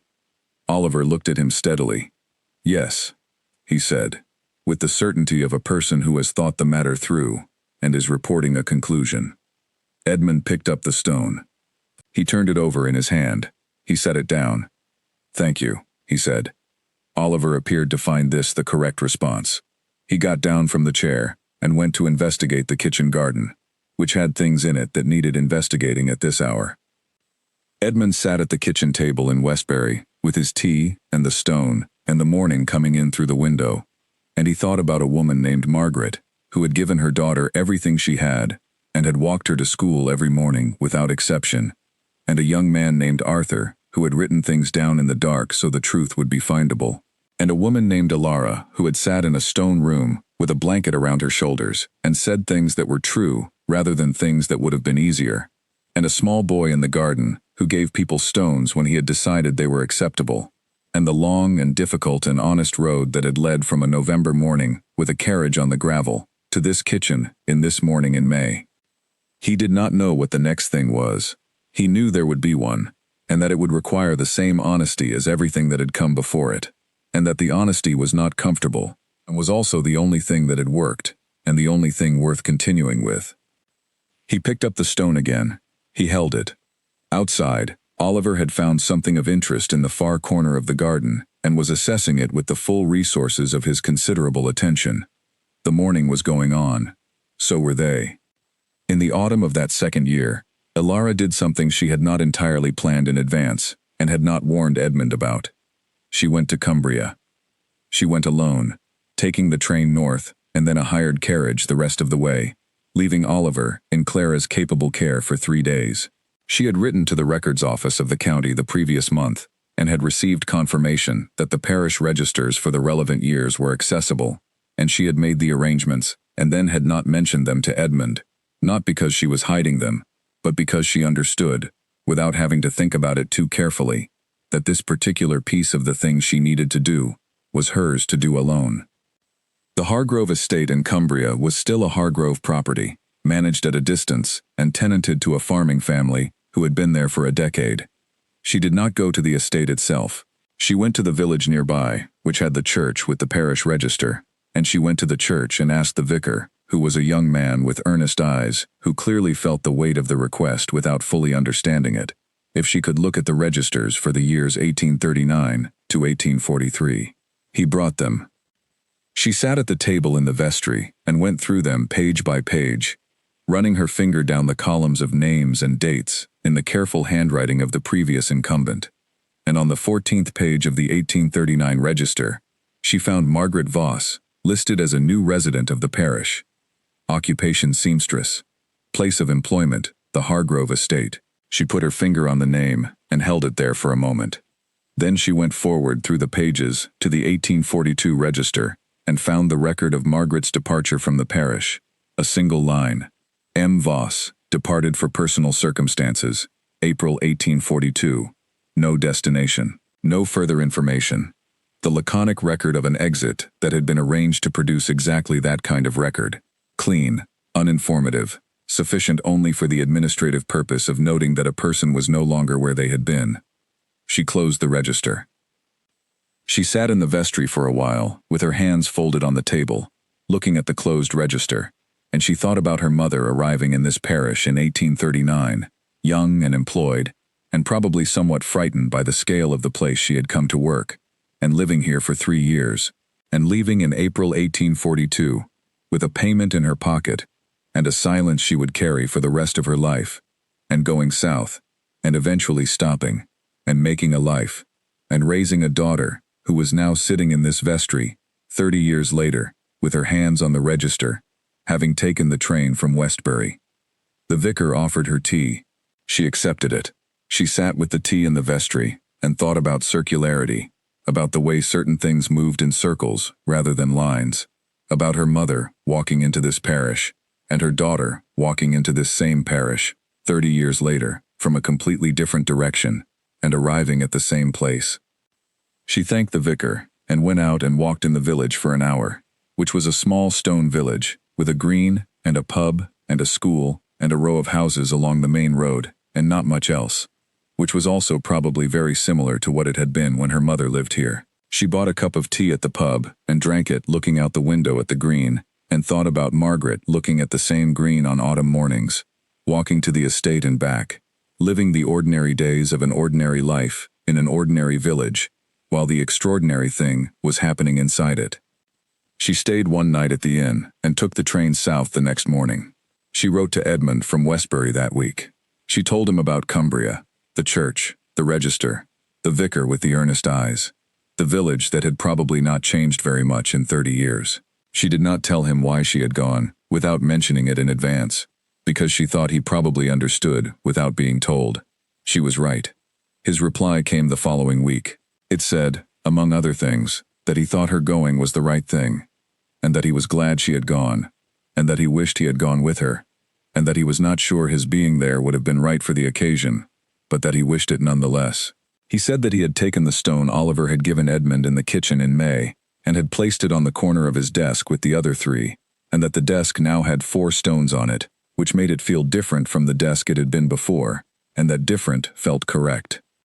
She read that and thought about the desk with 4 stones on it, in the study of the house she had left, in the house that had been so many things in the course of her acquaintance with it, the place she had worked, the place she had been locked in, the place where the truth had emerged piece by piece through November and December, and into the following months, the place where she had first looked at a portrait of a woman who was her mother, and understood the shape of the thing she had not known she was missing. She thought, that house holds more of my life than I expected it to when I arrived there 2 years ago to work in the laundry. She thought, that is not a simple thing, and it does not resolve cleanly, and I am not looking for it to resolve cleanly. I am looking for it to be true, and to be livable, and to continue. She wrote back. She told him about Oliver's most recent project, which involved a very detailed map of the walled garden that he had begun producing on a large piece of paper, using a system of his own invention, which used different marks for different kinds of things, and had a legend that he had explained to Alara at length, and which she had understood approximately 70% of. She told him the school had said he was exceptional in certain areas, and would require some active encouragement in others, specifically, the areas where his views about the correct approach to a problem differed from the teacher's views, which tended to produce discussions rather than outcomes. She told him she was well. She told him Westbury was good. She told him the garden wall on the east side had been repaired in September and was now sound. She did not tell him that she had stood at the kitchen window that morning, while Oliver was at school, and had felt, for the first time in a long time, something that was close to simply being where she was. Not happy exactly, because happiness was a thing that arrived in specific moments rather than as a general condition, and she had stopped expecting it to be a general condition, but something like the opposite of braced. Something like the feeling of a person who has been holding something very heavy for a long time, and has finally put it down, not because the thing is gone but because there is a surface to set it on, and the surface is solid. She thought about writing that, and then decided not to, because it was true, and she knew it was true, and sometimes that was enough, without also sending it. She sealed the letter and gave it to the post and went to get Oliver from school, which required walking through the town in the afternoon light that came in low and golden off the rooftops at that hour, which was, she had discovered, one of the things about Westbury that was unexpectedly beautiful. Oliver came out of the school with the focused, slightly internal expression of a person who has been thinking about something all day, and is ready to continue thinking about it now, in a different environment. He took her hand without looking at it, which was his way of taking her hand, and they walked home through the golden afternoon, and he told her about something he had worked out that day, about the distribution of large stones in the garden relative to the smaller ones, and she listened, and the town moved around them in its ordinary and indifferent and entirely sufficient way. She thought, this is what it is. She thought, this is enough. She walked home with her son through the October afternoon, in the town that was hers, in the life that was hers, carrying everything that had come before it, and not needing it to be lighter than it was, because it was what it was, and she was what she was, and the world was still going, and so were they, one day at a time, in the patient and honest way of people who have decided that the patient and honest way is the only way that actually works. It was, and it was enough.